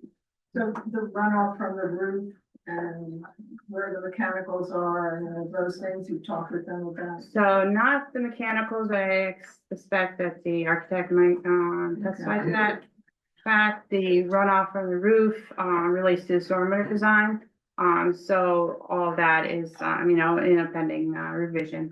So the runoff you're speaking of is during the demo process to keep the. Yeah, my previous comment related more to the demo and construction and coordinating. So. And the sewer capacity, we've been in touch with sewer. The sewer capacity, again, is, preview of the applicant to. Because you had recommended that there be a written. Yes, yeah, so that we have confidence that, there's sewer capacity, water capacity, as you had asked already about the electrical load. So some of those items that we're waiting for. And I understand, it's my understanding that you guys have agreed to do everything that was in her memo, correct? Yes, So, yeah, we don't see any Yeah. concern of being able to comply. No, with that's the what I just wanted to know. All right, if I don't have any other questions from up here, I'm gonna open it up to the public. Oh, yeah. just real quickly, do you have any, bike racks or storage for bikes? Do you have that in plan? We can We do, accommodate that, yeah. in the basement, we're gonna have extensive bike storage, but we also have bike storage on the surface. Near the, community building.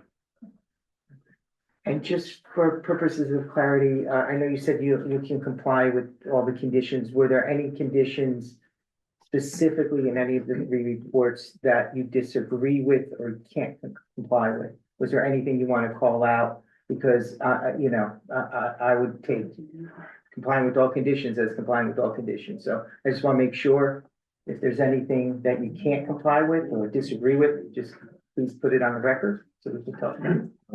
I believe we're fine. I've had a chance to speak with the professional, but any concerns of anything I missed, by all means, but.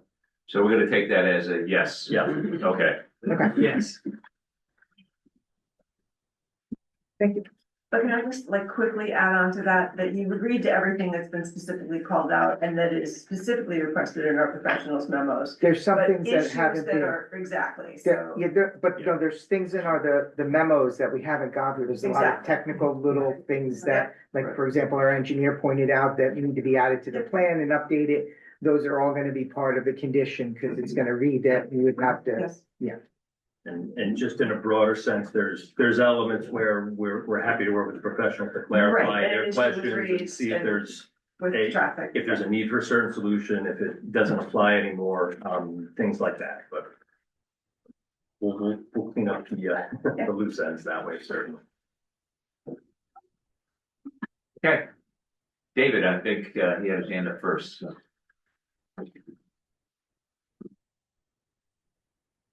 David Ackerman, ACKERMAN. Swear from tell the truth? I do. Thank you. So I would like you, Mr. Murphy, to tell us why you have 14 lights mounted 20 feet high on the building. We have that number And that height, to minimize the number of light poles, we would need to provide a minimal safe level of lighting on that parking lot. We've tried to situate them on the interior of the light to keep them from the perimeters. And we've submitted it with light levels that we believe are appropriate and that the professionals have a chance to review. I would encourage you to reconsider that in favor of putting light poles and bollards around the walkways, if that's the purpose was to light the walkways, as opposed to having glare bombs across the building. I would also encourage you to use 2200 Kelvin and as a compromise, 2700. We're gonna have limited questions here. At the end, you can make your statement and, you know. Why 3000 Kelvin and not preferred?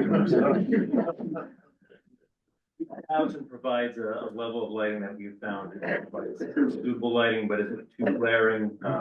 If you've ever made a mistake of buying a light bulb by accident. I don't agree with you. The question of adequate lighting, what is adequate illuminance in a parking lot, in your opinion? So in our case here, specifically, we're looking to illuminate that lot. That lighting button is on our website, is it not? That is, it's part of the record document submitted. If it's in detail, then that's great. Yeah, it's absolutely, you can find it there, but We identify the average foot candle across all the parking lots within both lots, 0.5, which is, that's about as low as you want to have an average number for a public parking lot. We're keeping it as low. Have you not heard people want 0.2? That's a question. Anyway, the last point is that in terms of your BUG ratings, we as a town are moving toward an ordinance. We don't have one yet, which is why I'm concerned about all this. That we have a B rating of 1 and 0 for uplight and glare. We encourage you to push on that and to back away from the wall-mounted lights. Thank you. yes. Garth. We will get to everybody, I promise.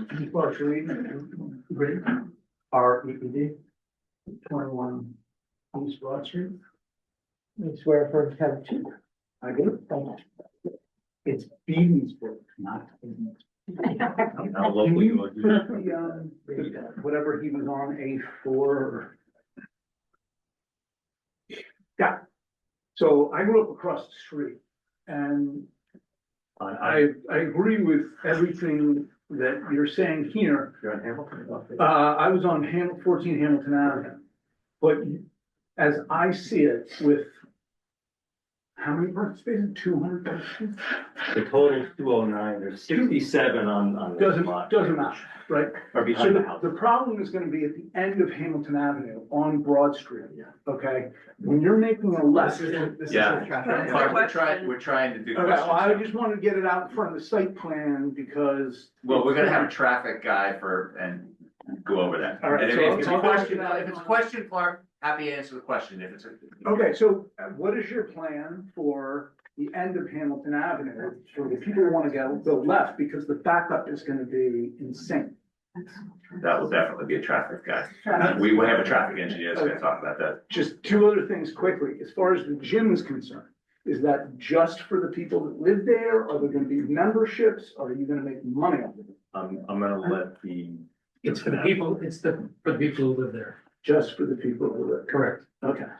Have you considered the sign? It's a little ostentatious, but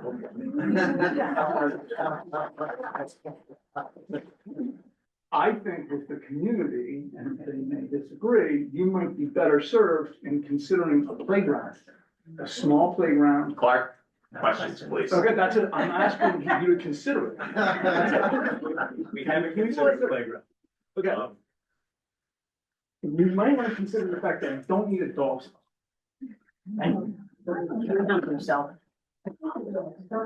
Melissa. Thank you.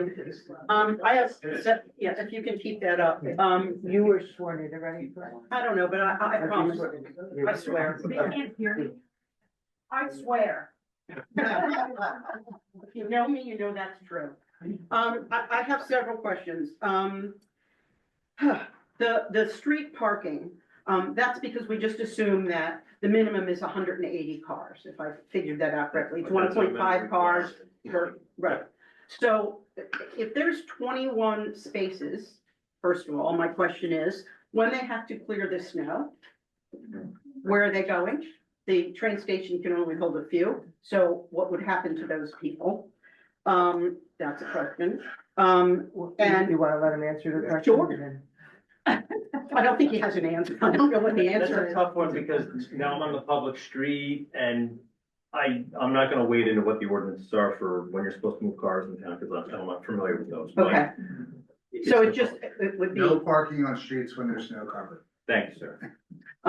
right, so that's a question, so that's, okay. That's the answer. As far as, can you show me where the dumpsters are on here, please? Yes. I couldn't see. And, you know, it is a trick, because one of them. I'm looking at the dumpsters. There's one here that we've tried to tuck in the corner of the driveway just below the apartment building. The other one falls just off the map, back in that corner of the parking lot. Okay, so it's, okay. Far away. I own that one building there, so I didn't want the dumpster, not the big one, the little one. That one. That's me. Okay. So I just didn't want where'd we go? Okay, so the dumpster would be all the way back there. Okay. And then, thank you. As far as, the lighting in there, how will it affect, because that's a row of parking along there. Yeah. If that's a parking lot, there's going to be considerable lighting. I don't know how that would affect my property, which has a backyard that is used to show movies and things like that.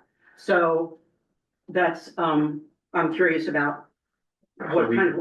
We've designed it for ensuring we don't have light spillage. When we ran the numbers, we have 0-foot candles across the property. Okay. It's very low along the edge of Okay, the property, and we were committing to put a fence or some kind of buffer along the edge, so that'll help.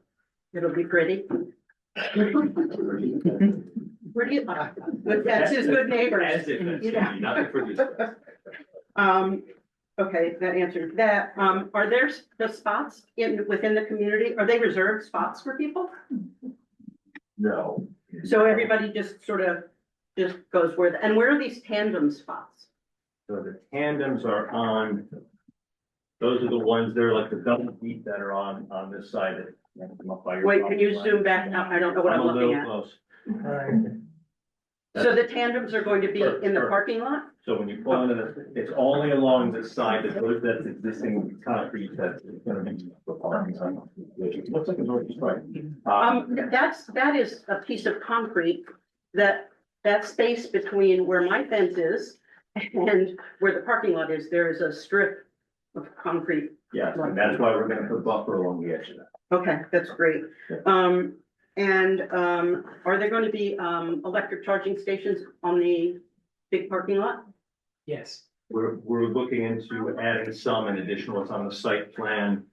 I don't have the exact location, but I do not expect them to be on your side because I don't have room on that side. Okay. You were talking about loading, something being loading on Somerset? What's Yeah. being loaded? You go to the next. exhibit, please.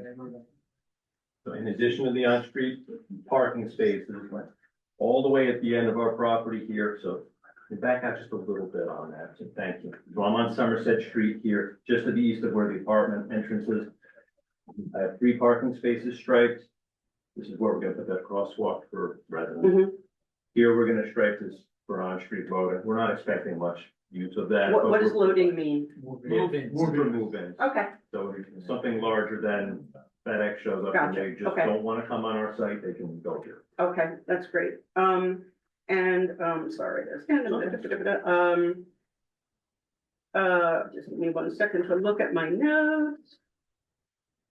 Sorry. No problem. Oh, during remediation, I'm particularly concerned about, how it will be handled and how the traffic will be handled for our business as well as the tomato factory. They have a bigger parking lot. We only have 6 spaces.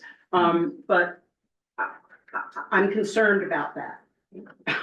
That's a concern, it's a question, what, There are a lot of provisions in the redevelopment plan and the redevelopment agreement actually as to traffic flow and so forth during demolition okay, to minimize the effect, it might have on all the neighbors, not just on your Right. side. So, okay, and I'm just concerned about the, I know I've been told, but, with remediation, what's being put into the air and what, Well, that, yeah, we'll get that. We're gonna have that's another somebody one? testify I didn't on ask that yeah, question. yeah. And let me just check one more,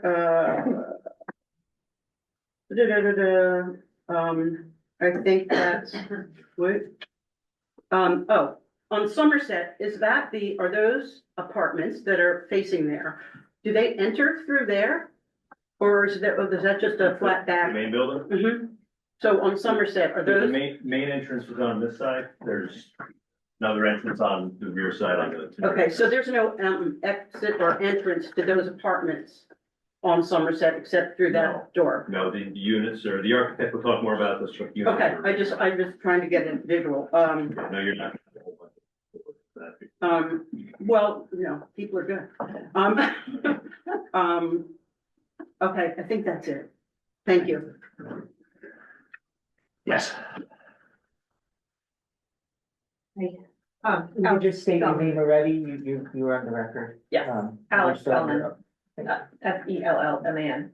I guess I'll start here since the exhibit is up. Can you zoom in on the traffic circle again? So that's my house on the northwest corner, yes. And that's why I'm getting my question on the record that the oak tree is not going to be impacted by the moved crosswalk. I'm gonna write that down. And make sure. Okay, because I've already lost the tree, so don't lose the oak. Oh. And my next question is, are there going to be security cameras on the property? That's a little more operations, so I'm gonna defer that one. I really can't answer. I don't know, honestly. I mean, it's a perfectly honest answer. I'm just not sure. Okay. I mean, sometimes we do and sometimes we don't, but, so I just don't know. Okay. Yeah, I think if I can ask for some consideration of if there would be security cameras, where they would be placed, the impact on They would only neighboring be, well, properties. this I can say, to the extent that we would put them at all, they'd be internal to the property and not external. Okay, all right. And you know, remember though, those are individually owned or inhabited units, so if they get a Ring doorbell, you could still wind up with a. For the townhouse units, you mean? Sure. Yeah, exactly Yeah. right, so. That's true. Got it. Understood. Yeah, yeah. And so I understand that the stormwater plan is being revised. Yeah. Can I assume that we're going to see that revised plan in the course of this review and the public will have opportunity to ask questions later? How's that gonna work? I can give you enough information on it now to say when it's completed and submitted, you're not really going to see much of a difference because we're going to be, we're seeking to put pervious pavement throughout the parking spaces and maybe some of the aisles as needed. Okay. That's a green infrastructure measure the state actually encourages. The water seeps through the porous pavement. There are overflow drains in case there's too much water at any given time. And that disperses into the storage bed underneath. And then that storage bed, we can hold back how quickly or slowly the water gets out. So instead of the old big surface basin you used to see on the side of the property, it's internal with the parking. We might also be doing a pervious patio behind the community building. We're just finalizing some numbers. So the short answer is it's gonna look like this. Okay.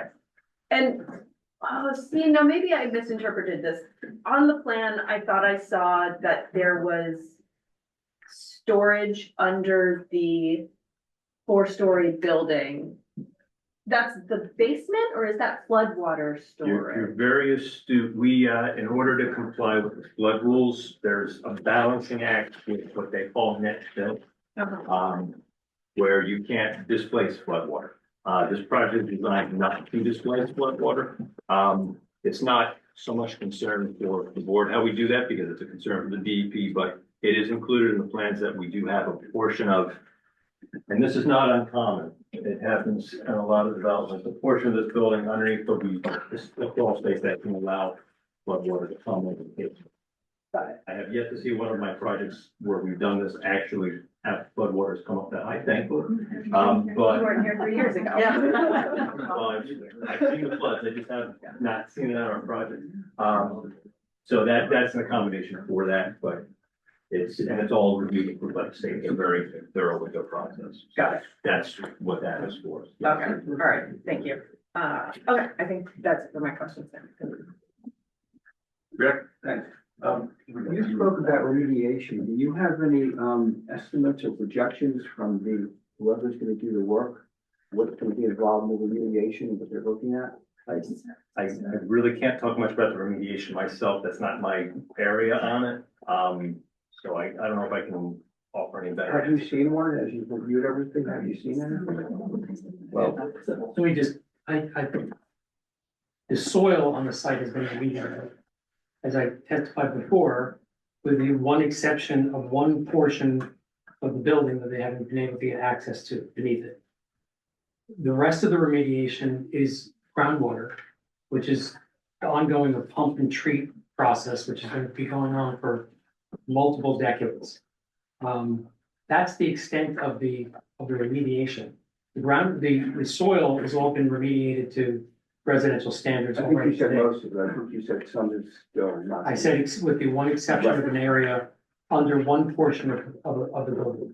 And have they told you what's gonna be involved in that or how long we think that'll be? But that one portion hasn't been characterized yet, so we just don't know. So we don't know. So it depends on what it is. If it's something that can be removed easily and required to be removed, then it will be. If not, sometimes the soil is what's called banded. Something's added to it to make it neutral, but without So it characters bottom line is as of today, we don't know yet. Is that right? for that one For that portion one of soil. portion. Correct.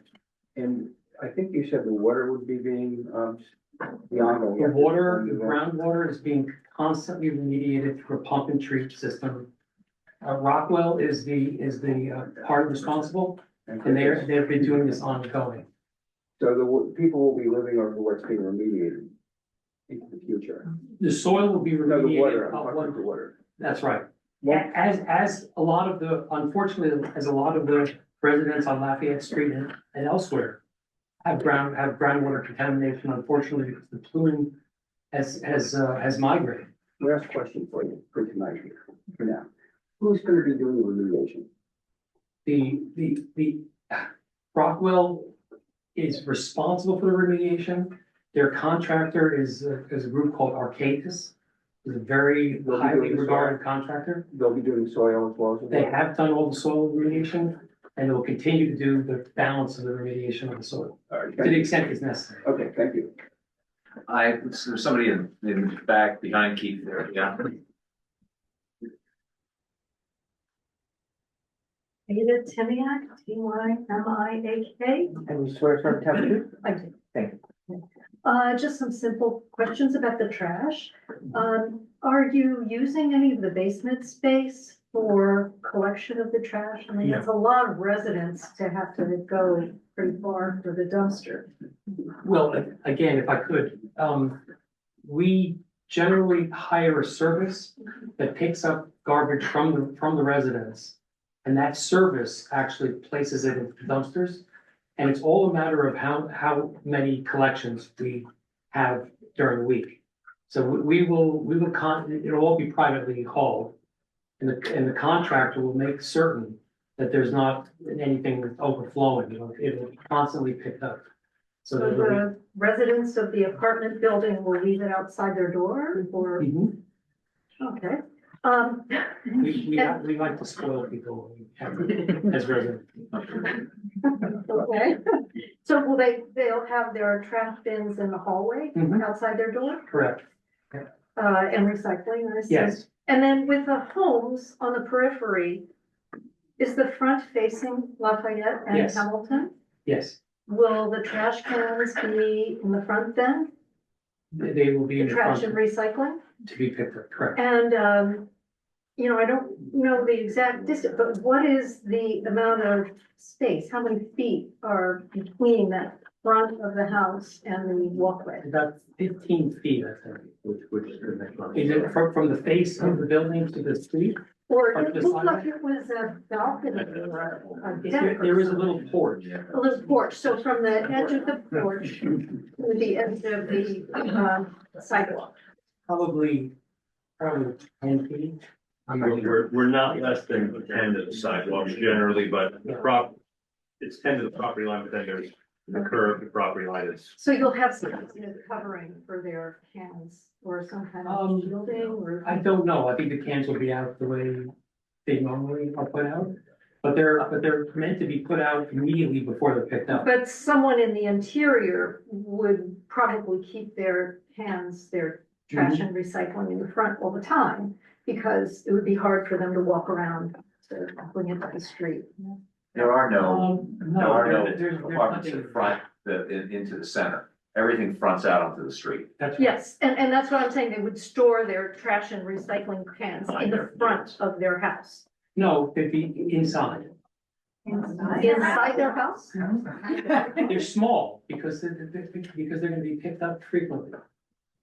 No, wait. We're talking about two different things. You're talking about the townhouses, you're talking about. I'm talking about the townhouses now. So am I. So you're saying their trash and recycling would be kept inside their house? Until it's ready to be Until- picked up, and it'll be moved to the street and then picked up.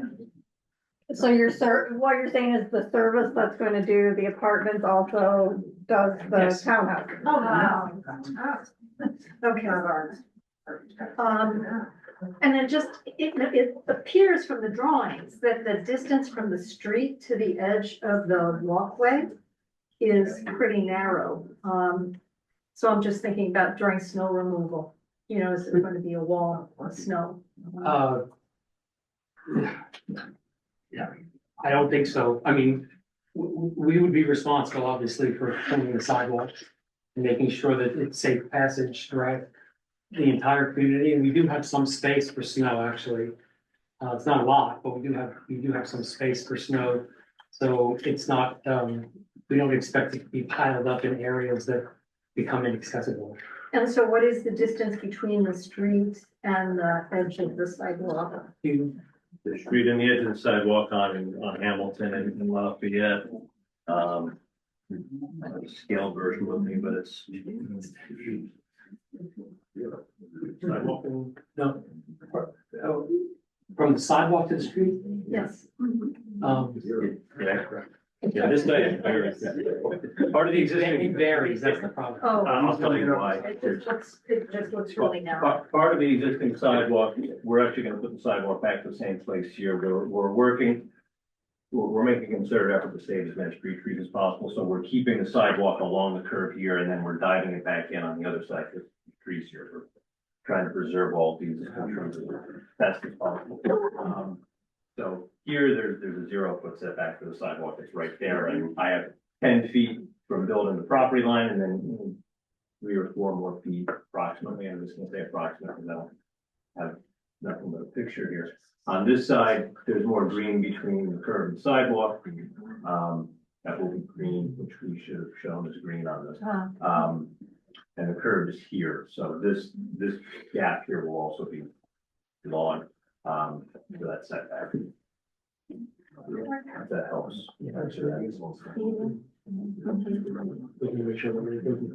Melissa, I'll get back to you if they're in the back. You fight it out, either one.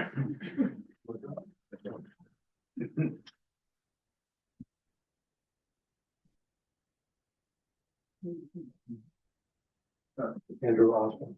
And you're under oath from us. I have a little trouble hearing. There's gonna be a separate traffic, presentation. Okay. Our traffic engineer is available for questions, yeah. Okay. You mentioned that the community building will have a spot for, say, package delivery, The package delivery, there'll be a secure package room at the community building. and that'll be open to low rise and mid rise. Yes, it's for the entire community. All residents. But the people who live, in the low rise could get deliveries to their front door, or? No, we try to make sure that they're all secure, so that they're checked in a secure location. If you've seen Amazon and UPS drivers, they come and they dump things and they run. We try to train them to deliver them to one location, so that it could be logged in, registered, and then the resident gets a notice that it's there and the package is secure. There's not an issue of someone taking off a porch or it being just dumped everywhere. So we try very hard to control that process in one place. Okay, yeah, I was thinking more along the lines of double parking up front. Yeah. And that would be the same for food delivery. Mhm. And then can you explain the pet spa, is that like doggy daycare? So this is where, I mean, I've gotten a lot of interesting comments about the pet spa. We're a pet friendly community, so people have dogs. Lots of people have dogs. And cleaning, washing, shampooing your dog in your apartment is not necessarily something that everybody wants to do. So this is a location where you can wash, clean, dry, and groom your pet off-site at a place that we clean. So we think of it as an amenity. Rename it to short. DIY. Yes, we don't want Yeah. Yeah. But there's not Spa, maybe. a specifically designated landscaped area for people to walk their pets. No. They would walk around town. Correct, Okay. that's right. And then, did you give any consideration to sidewalks on the other side of Somerset or any of the sidewalk gaps? There are sidewalks on Somerset. We're replacing, Oh, we're not on replacing the Somerset. sidewalk on our side. If everyone's walking dogs outside, they're gonna have to. Yeah, no, we looked into that and because most of that lot we have is all driveway openings, everyone's coming across our side. It seems practical to try and supplement on that side because there's no other sidewalk to connect to there. There are no other sidewalks to connect to, and there's a lot of conflict with traffic. Right. So we didn't really want to encourage people to be walking in that location specifically.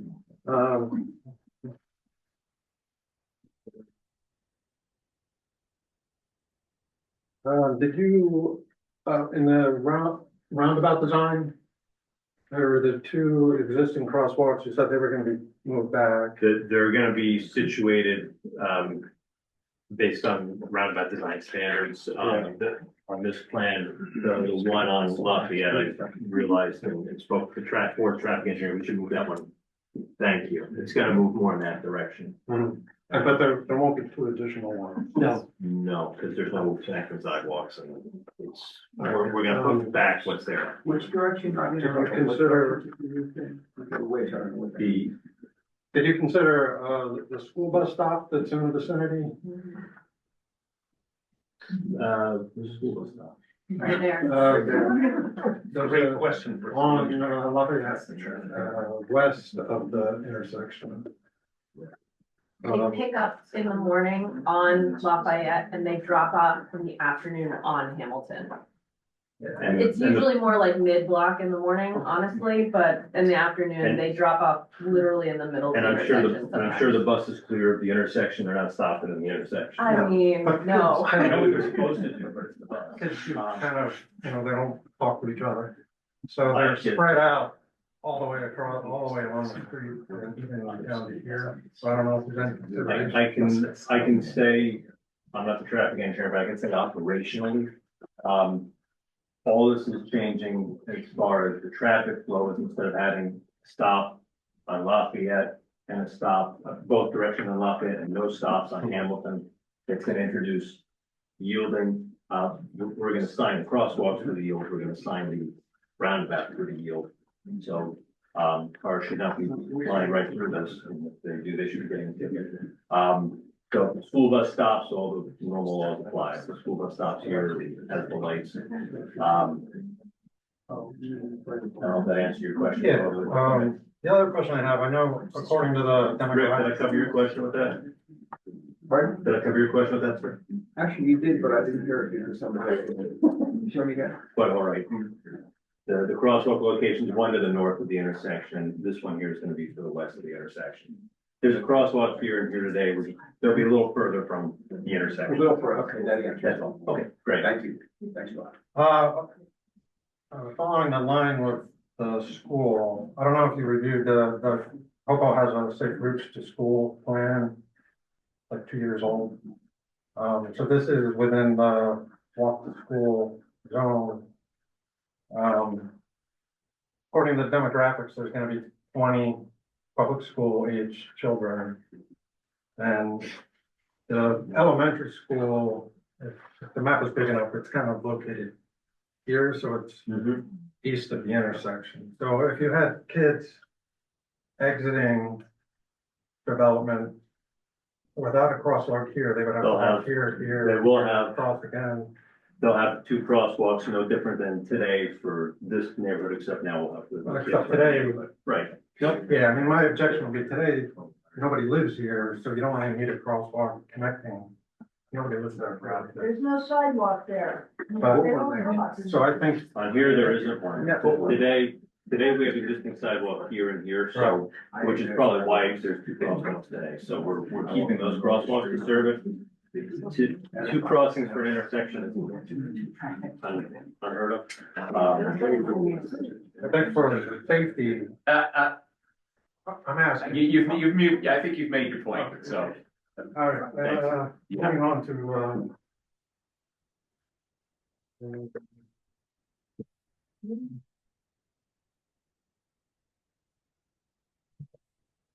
Thank you. Thank you. Oh, sorry, the other guy in the back. Another guy. Yeah, I can't see faces, I just know there's a hand back there. Oh, not even a guy, okay, sorry about that. I didn't get to this. Mary Moyer. You swear from testimony? I do. Thank you. The question is, I would like a full traffic report, and I don't think we have time tonight. Can we call him back to another meeting? We will have a traffic engineer here to do a full presentation, and we will not get to it tonight. But he will be called back, and we have our own traffic person here too to challenge anything. So yes, we will get, yeah. I've been trying to decide what's a traffic question and what's not a traffic question. We're right on fringe tonight all night, so. Questions, thank you. Melissa. I. No, that's all right. Marion.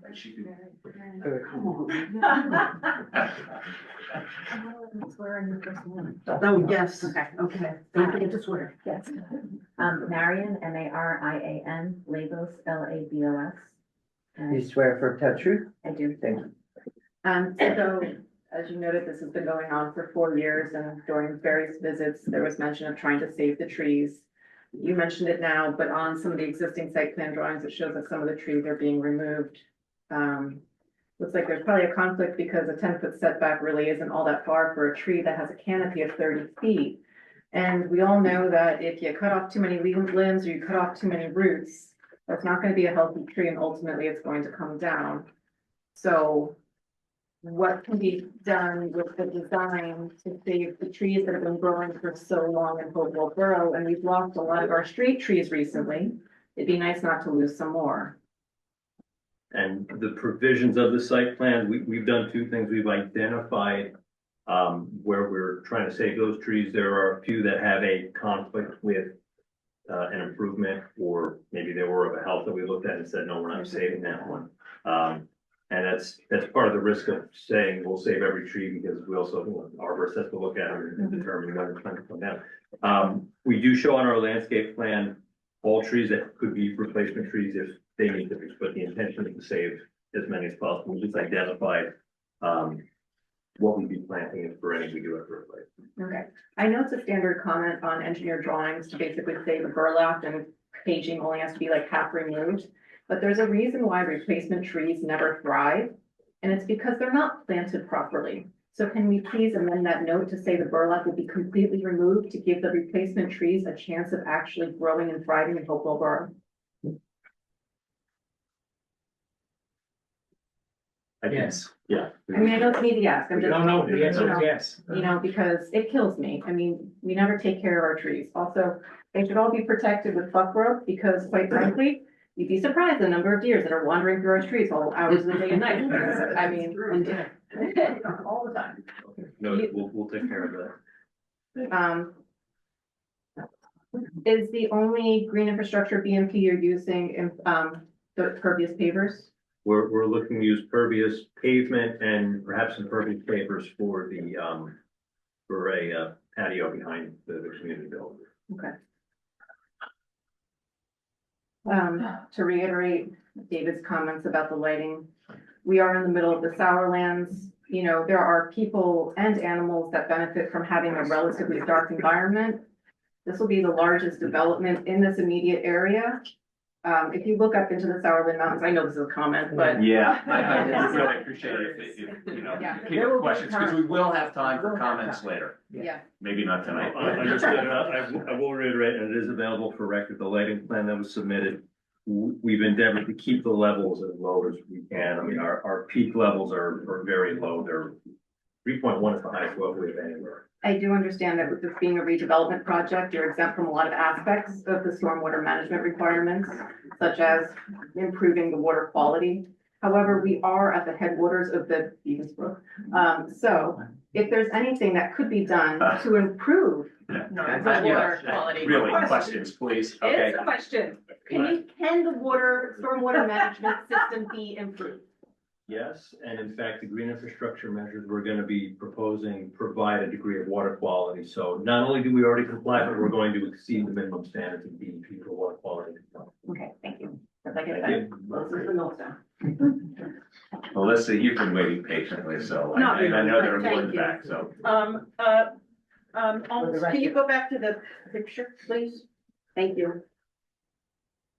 The, on Somerset, there appears to be no landscaping there. Am I just not see, is that, will there be nothing? It'll just be the building?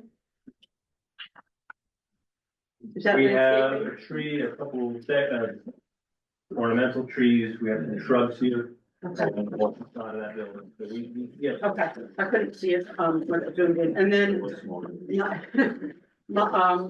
when the building is being demolished, what provisions are being taken to protect all of us? Well, as I said before, there are a lot of standards already in the redevelopment agreement and redevelopment plan. Okay. That provide for ongoing watering, ongoing, mitigation of dust and so forth, so. Okay. We take those things very seriously. Okay. So, yeah, we're gonna take cool measures to protect. Thank you, appreciate that. Talking about, my building again, how are we gonna protect our parking? I don't know that we're affecting your parking. Well, sure, if you're doing street parking, it's right across from the store. And I know people will park there because it will be You don't want to easier have to extra park. parking across the street? No, I don't want people from the new development parking at 20. They will not. I mean, no, it's not. No, we're very diligent about making sure that people are actually who are parking, for living in our communities, park in our communities. Okay. Not to park anyplace else. Okay. And we have adequate parking throughout, so there should be no reason that anybody's using the parking. Okay, thank you. Keith. Yuri, I got you. Next one. No, I got Keith first and then, yeah. You're still under oath? Yep, I'm still. Fire away.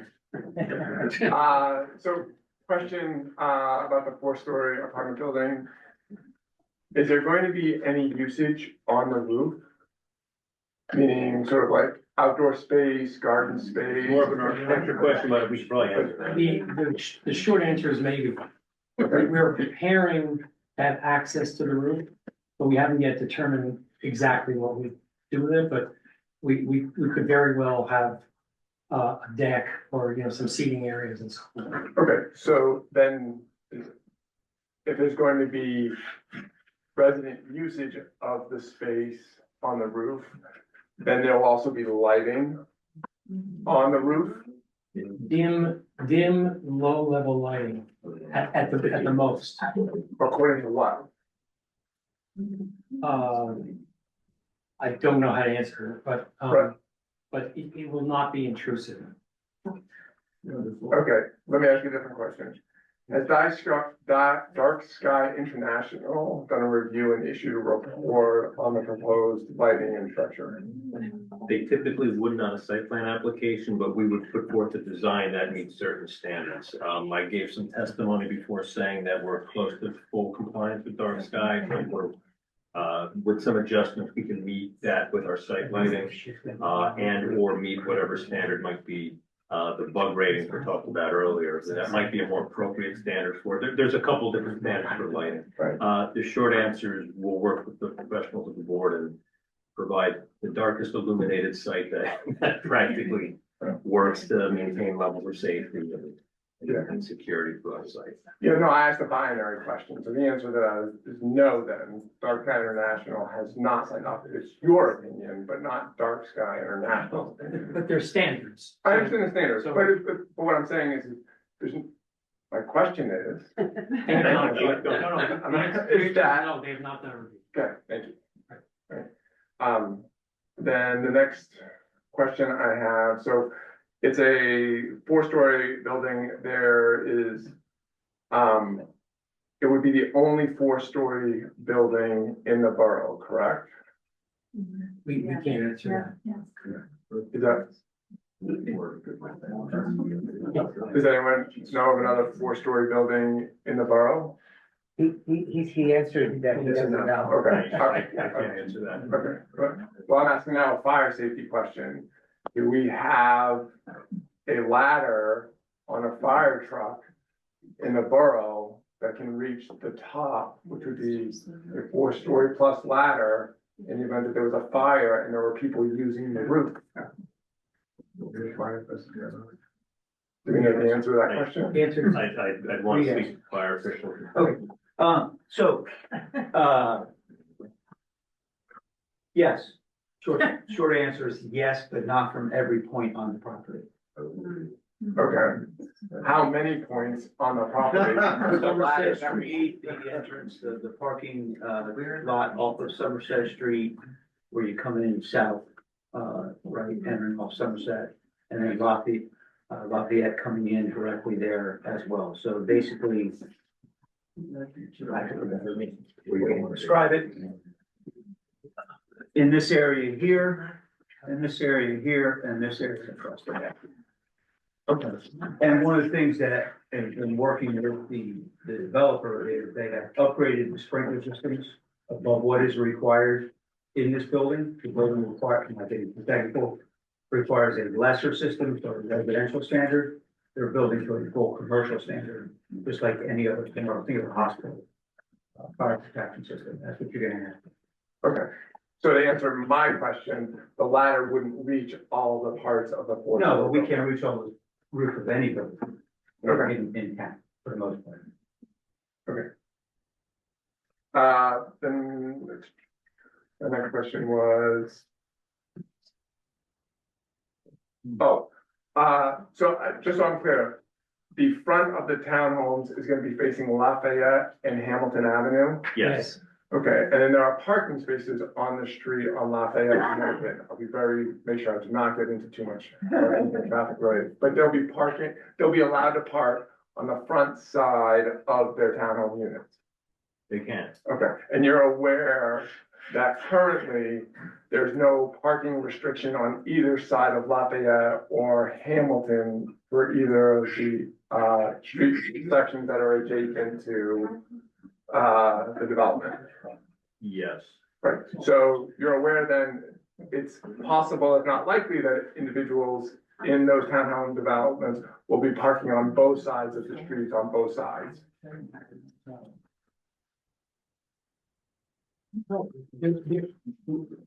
Before I answer. I think I can answer this. They will park where it's convenient for them, and if it's not convenient in front of their apartment, they can park behind it. There's parking throughout the site, and it's adequate for them. And they can park on the other side of Lafayette and the other side of Hamilton, which will still be the front entrance of their home. They could. Okay. So you can't tell where they're gonna park, you can only state where you want. Question. Right? Please. Right? Like everybody else. And then in addition to them, just so I'm understanding this clearly, these residents will be parking here and then they will bringing out their trash and their recycling here as well. Is that correct? They That's can the park plan? there and they will bring their trash and recyclable out that side, yes. Okay, so that means then we've got residents on Lafayette and Hamilton bringing their trash and their, parking their cars and bringing their trash and their recycling on their side, and then these cars on this side and their trash and their recycling out on that side. We're getting beyond the limits of what I can comment on, because I can't comment on neighbors across the street and parking on that level. I can affirm we're providing more than adequate parking for the entire property, that they would not need to park on the street because of a deficit of spaces on the site. If they choose to park on the street, they may. If they find it inconvenient to park on the street, they may not. So the current plan though is that, as you understand, is that there will be potentially parking on both sides of the street. There will be parking on both sides of the street. I'm not saying residents from the unit, I'm just saying. We can't answer that question. What we are providing on site is adequate parking for our community. If people choose to park elsewhere, there's not much we can do about that. We encourage and make every accommodation for them to park adequately and safely on our site. And then the other question, I just want to make sure, because the clarification point, which is, you said before that there was gonna be a gym in the community center and that it was for residents. I just want to clarify, when you say residents, what residents are you referring to? All the residents of that community. Okay, so not Hopewell Borough, No. just the individuals who live in that area. That's Okay, and, okay, and what's the, do you know how big, do you have architectural design? drawings? It's all We'll get to the That's fine. audience, we'll see it. Okay, all right, but then, so essentially the community building is not a community building for Hopewell Borough, it's a community building just for the residents who are going to live. That's exactly right. Okay. Okay. So it's gonna be, it's going to be sort of, it's a quarantined community. Yeah. Quarantined. All right, the section, it is not an integrated community with the borough, the community center. It's not for everyone's use, it's just for the residents. It's ask and answer, yeah. Yuri? Yes. Yuri Gorbanov, thank you. Yes. Yes, the skyline questions are for architectural specialists. This might also be deferred to traffic, but did it require approval or was a main consideration on the capacity and the operation of the school buses that will have to serve the community, that will have a significant, hopefully, number of school-age children, in regards of where that will be served from, at what points, and can they actually accommodate that capacity? I just want to clarify, so your question is, How will the school bus operate around this community in a safe and efficient manner? That's the school district's responsibility, that's not, Okay. yeah, so yeah, the school district is gonna have to figure out. That's not something you have to consider in any shape or form in your proposal. Sorry, I just have one more quick one. Let me make sure there's nobody else that hasn't spoken yet. David, come on. David Mackey. MAC. Couldn't stay away. Do you swear for tell the truth? I do. Thank you. This is really more of a procedural question. I mean, I know somewhere in all this, there will be a vapor mitigation system and other environmental features. I was just wondering, in the process of the various presentations, where do you anticipate those environmental things being addressed? Just so I know, so I can come and watch. I mean, I don't know when, I don't expect a lot of detail, but, We actually weren't gonna do any testimony on that specifically. oh, you weren't? Oh. If you prefer, we can. Yeah, It's a construction detail that, yeah, I think, and Jeffrey, I think we probably should have that, because I know I've gotten a lot of feedback and concerns about that, and so maybe to put that to bed, Okay. having the. All right. you know, some. And you know, testimony. honestly, we've never had like vapor mitigation systems come up in an application here, so I'm not sure how it works procedurally. I know it's heavily regulated in all sorts of different directions, but I think for people to have a sense of security, that it's being addressed, and also to maybe get a little quick education on what it is, Sure. would probably be really good. Okay. Because, and the other thing is maybe in this process, and as you've mentioned, I know this isn't really a question, but for anybody who wants to know about all the fine print and the details of the logistics in terms of construction and health and safety and demolition, it is all specified in the redevelopment plan, which we all worked on. So that if you're having trouble sleeping, 7 pages, guarantee it'll work. But I know everybody has concerns to read that because you'll realize what it's about. I was gonna say, you only. Yeah. Thank you, David. Yeah, and like with the VI, if there's a point where somebody wanted to just briefly. David! Sorry. Just a suggestion. Wasn't really fun. This is. I could have asked, when are you gonna talk?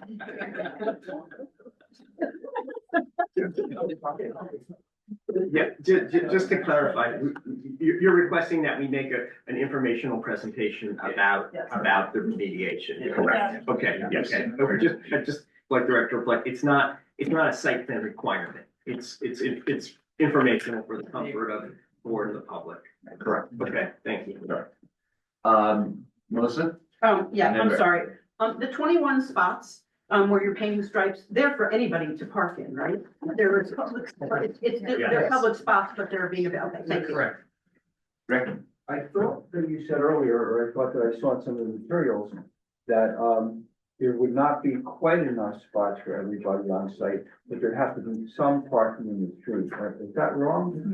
Yes, it's wrong. Yeah. And the other question I have, what happens when it snows? What happens to your parking? when it snows? We covered that, Rick. Okay. We don't know. Andrew, come on. Getting to know everybody's name. Can I ask a question of the board? I was just wondering, I mean, it looks like, the developer is gonna meet the required minimum parking spots. If the board does not feel that it's sufficient, do you have the power to request more, or is it too late? We can request anything, They need the standard. but they meet the standards, so it'd be kind of hard for us to find a rationale to make them have more parking. And plus, the other problem is that even if we can find space to do that, we've got, we're trying to eliminate as much impervious coverage as we can, and the more parking spots we put in, the more impervious coverage you get, and the more flooding we get, so there are reasons not to overdo the parking.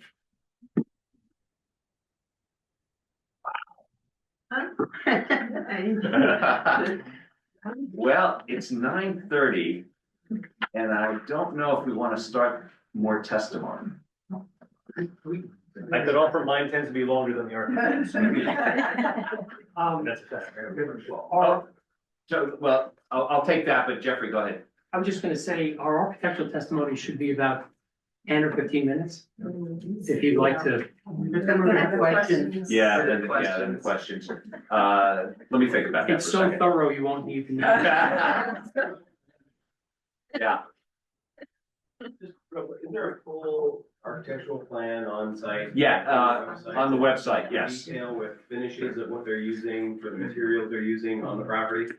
Materials. How detailed is the material list? Their colors, their materials. Yeah. Any colors, I wanna know specs for your finishes, I wanna know everything. Inside and outside.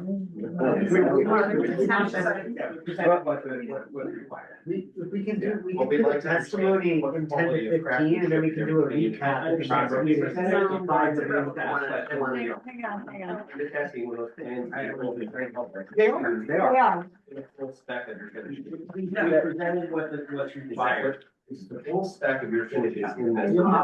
You know what? Go online, look at what's on there, and if there's something that's not there, come back and you can ask about it. That's the easiest way to answer it. I mean, because, I don't know what you mean. You want to know what all the faucet fixtures are? I mean, how detailed do you want to know? Multi-purpose complex here, and I'd like to understand what they're using material wise. Right, so look at their plans, and if you have any questions about what's not there, come back and they're happy to answer those questions. But it's all on, got it. You know, A lot of those are. So- I can't so tell you what color the let- carpeting's gonna be. Peter, let me, Mr. Chair, let me address this. Yeah. Go ahead, Chris. So we have a site plan Oh, oh. ordinance, let me just. Yeah, Chris, go. We have a site plan ordinance, and the site plan ordinance puts together a checklist of what's required. So there's certain elements that need to be shown. And the applicant has gone through and met the requirements of what needs to be submitted. In some cases, there were waivers that the professionals looked at and agreed that some of those materials were not necessary, or some of those materials could be provided later because it didn't have an impact. But for the most part, the application was deemed complete, so the minimum or the required amount, I should say, of detail has been shown on the plans, either the architectural or civil plans. Now, as we go through the testimony, we can ask for additional questions, and some of those may be able to be answered in terms of like a particular material. Maybe they may not be able to be answered.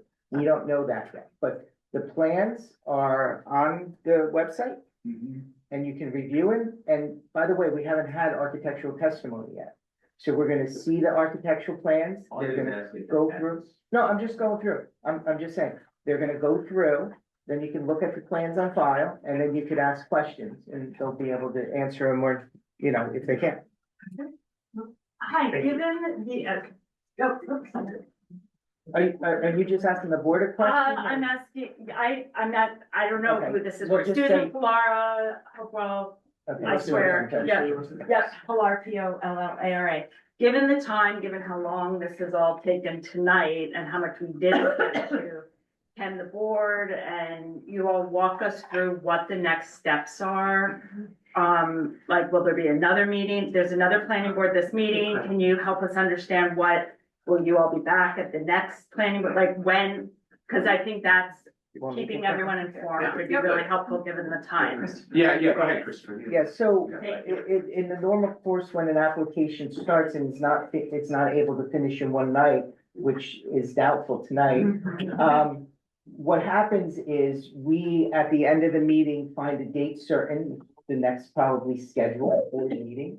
And we put on the record that it will be carried to that date without further notice, so there's gonna be no additional notice. But the application does continue at that day, and we start where we left off. So the applicant will bring up their next witness, or wherever if they have a half witness, we'll go through. And then we'll follow pretty much the same format, which seems So to we have get worked all the out. way through. Yeah, Yep. till we get all the way through. And I then would- at the end, like I said, then it's an opportunity for people to comment, make arguments, pro, con, whatever, at that time. And I would also point out that we have a second meeting in February, but we're doing different business at that meeting. So Hopewell 57 will not be on that agenda. It'll be the first meeting in March that we continue to. and can we have an idea of what order the Well, testimony was? oh, yeah, from the applicant. Did I? Yes. Before, Sorry, if I could make a note on the notice, because you raised it at the beginning that some people were reporting that they didn't get their notice. I had to go and pick up my notice from the Pennington post office. So if you can, in the future, when you need to make notices by certified mail, can we have the pickup at the Hopewell post office? That's just not. It might not be. It's not Yeah. distributed from It's now. not- It's not to the Postmaster General. Yeah. I thought I. Keep. We'll get the mail. Sorry, can you just clarify what you mean by no notice? So in order for the board to take jurisdiction, they had to provide notice to everyone within 200 feet, and in the newspaper, we checked that, confirmed, the board took jurisdiction. We carry it to the next date certain, we'll name the date, the time, and you're not gonna get a further 200-foot notice or newspaper notice.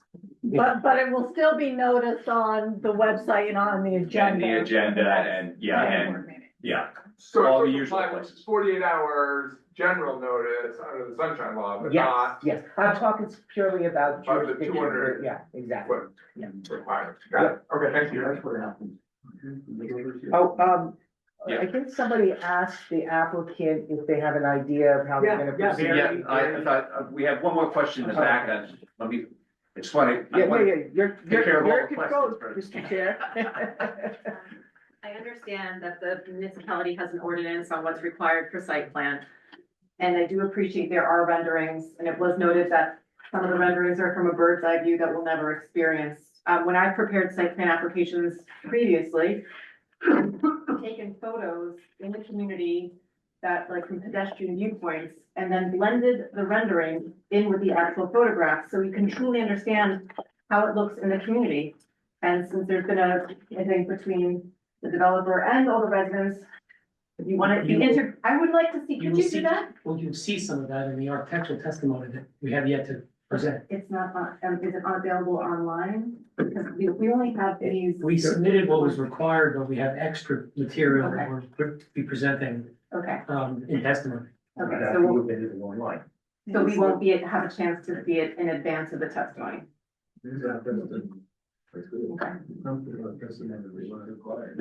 They provided what they have to provide. Yeah, The so- testimony will be supplemental to that, and so no, you won't see it before the Yeah, testimony. as witnesses come up, they'll have more exhibits like you saw tonight, Okay, and that's when it becomes part of the record, and then you have the ability to review and take a look at them. But they're based upon what was submitted. If there's any specific changes, they will have to identify it. okay, thank you. Okay. Keith, you guys. No, all I wanna say is, it would be nice if the bare minimum requirement isn't always the response, because in Hopewell, I like to think as a community, we tend to try to strive for more than what the bare minimum law requires. Point Just a taken. recommendation. Okay, so let's hear, what your lineup is gonna be. Yeah, it's just continuation of what I said at the beginning. The next witness will be the architect. Following that will be the traffic engineer. And that will. And, the environmental, Yes. Oh, will okay, be- yes. When would you like to work that in? And then I guess we'll do that at the end, after traffic, Okay, is that we'll give a informational presentation on remediation and vapor intrusion control systems. okay, all right. So. Yeah. So what I'm gonna do is we're gonna carry this now. We're not gonna do any more testimony tonight because we will get the architectural and then we won't have time for questions, and I don't wanna do that. So we'll carry it till the February meeting, which is what date? March. March meeting, sorry. Okay, so for the record, this will be carried to March 4th at 7 o'clock. And it's same location, same time, 7 o'clock, March 4th. There'll be no further notice, required under the municipal land use law. And, yeah, it'll be same format. So just as a summary, if you didn't hear it, so architectural, traffic, and vapor, the remediation will be the next things on the agenda for this application. What about school? The school, there's a whole report about the school impact and the emergency services impact. When do we do that? You're not doing that? No, We submitted the required reports. yeah, Reports are available. the reports are online. So you can, read the reports and if you have questions about the reports, you can ask the questions, when we do the end, yeah. When we do the end wrap up, when you can make comments. Next December. It is what it is. Michael? Oh, we start this. Oh, we never forgot about it. No, we're not doing that.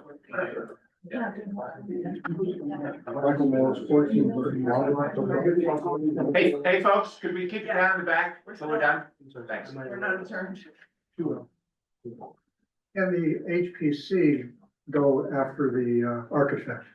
Can the testimony of the HPC be presented at that point? I think that's a On the reasonable, Yeah. yeah, Is that all right? yes. That's HPC, actually. So that will be the second. So, Yeah, thank you.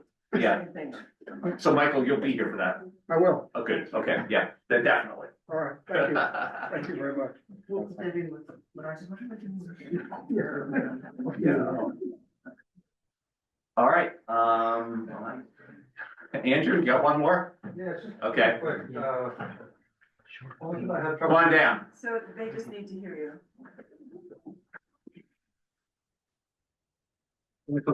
Have trouble hearing. You said, I was looking, I don't see the architectural plans, like floor plans on the planning board website yet.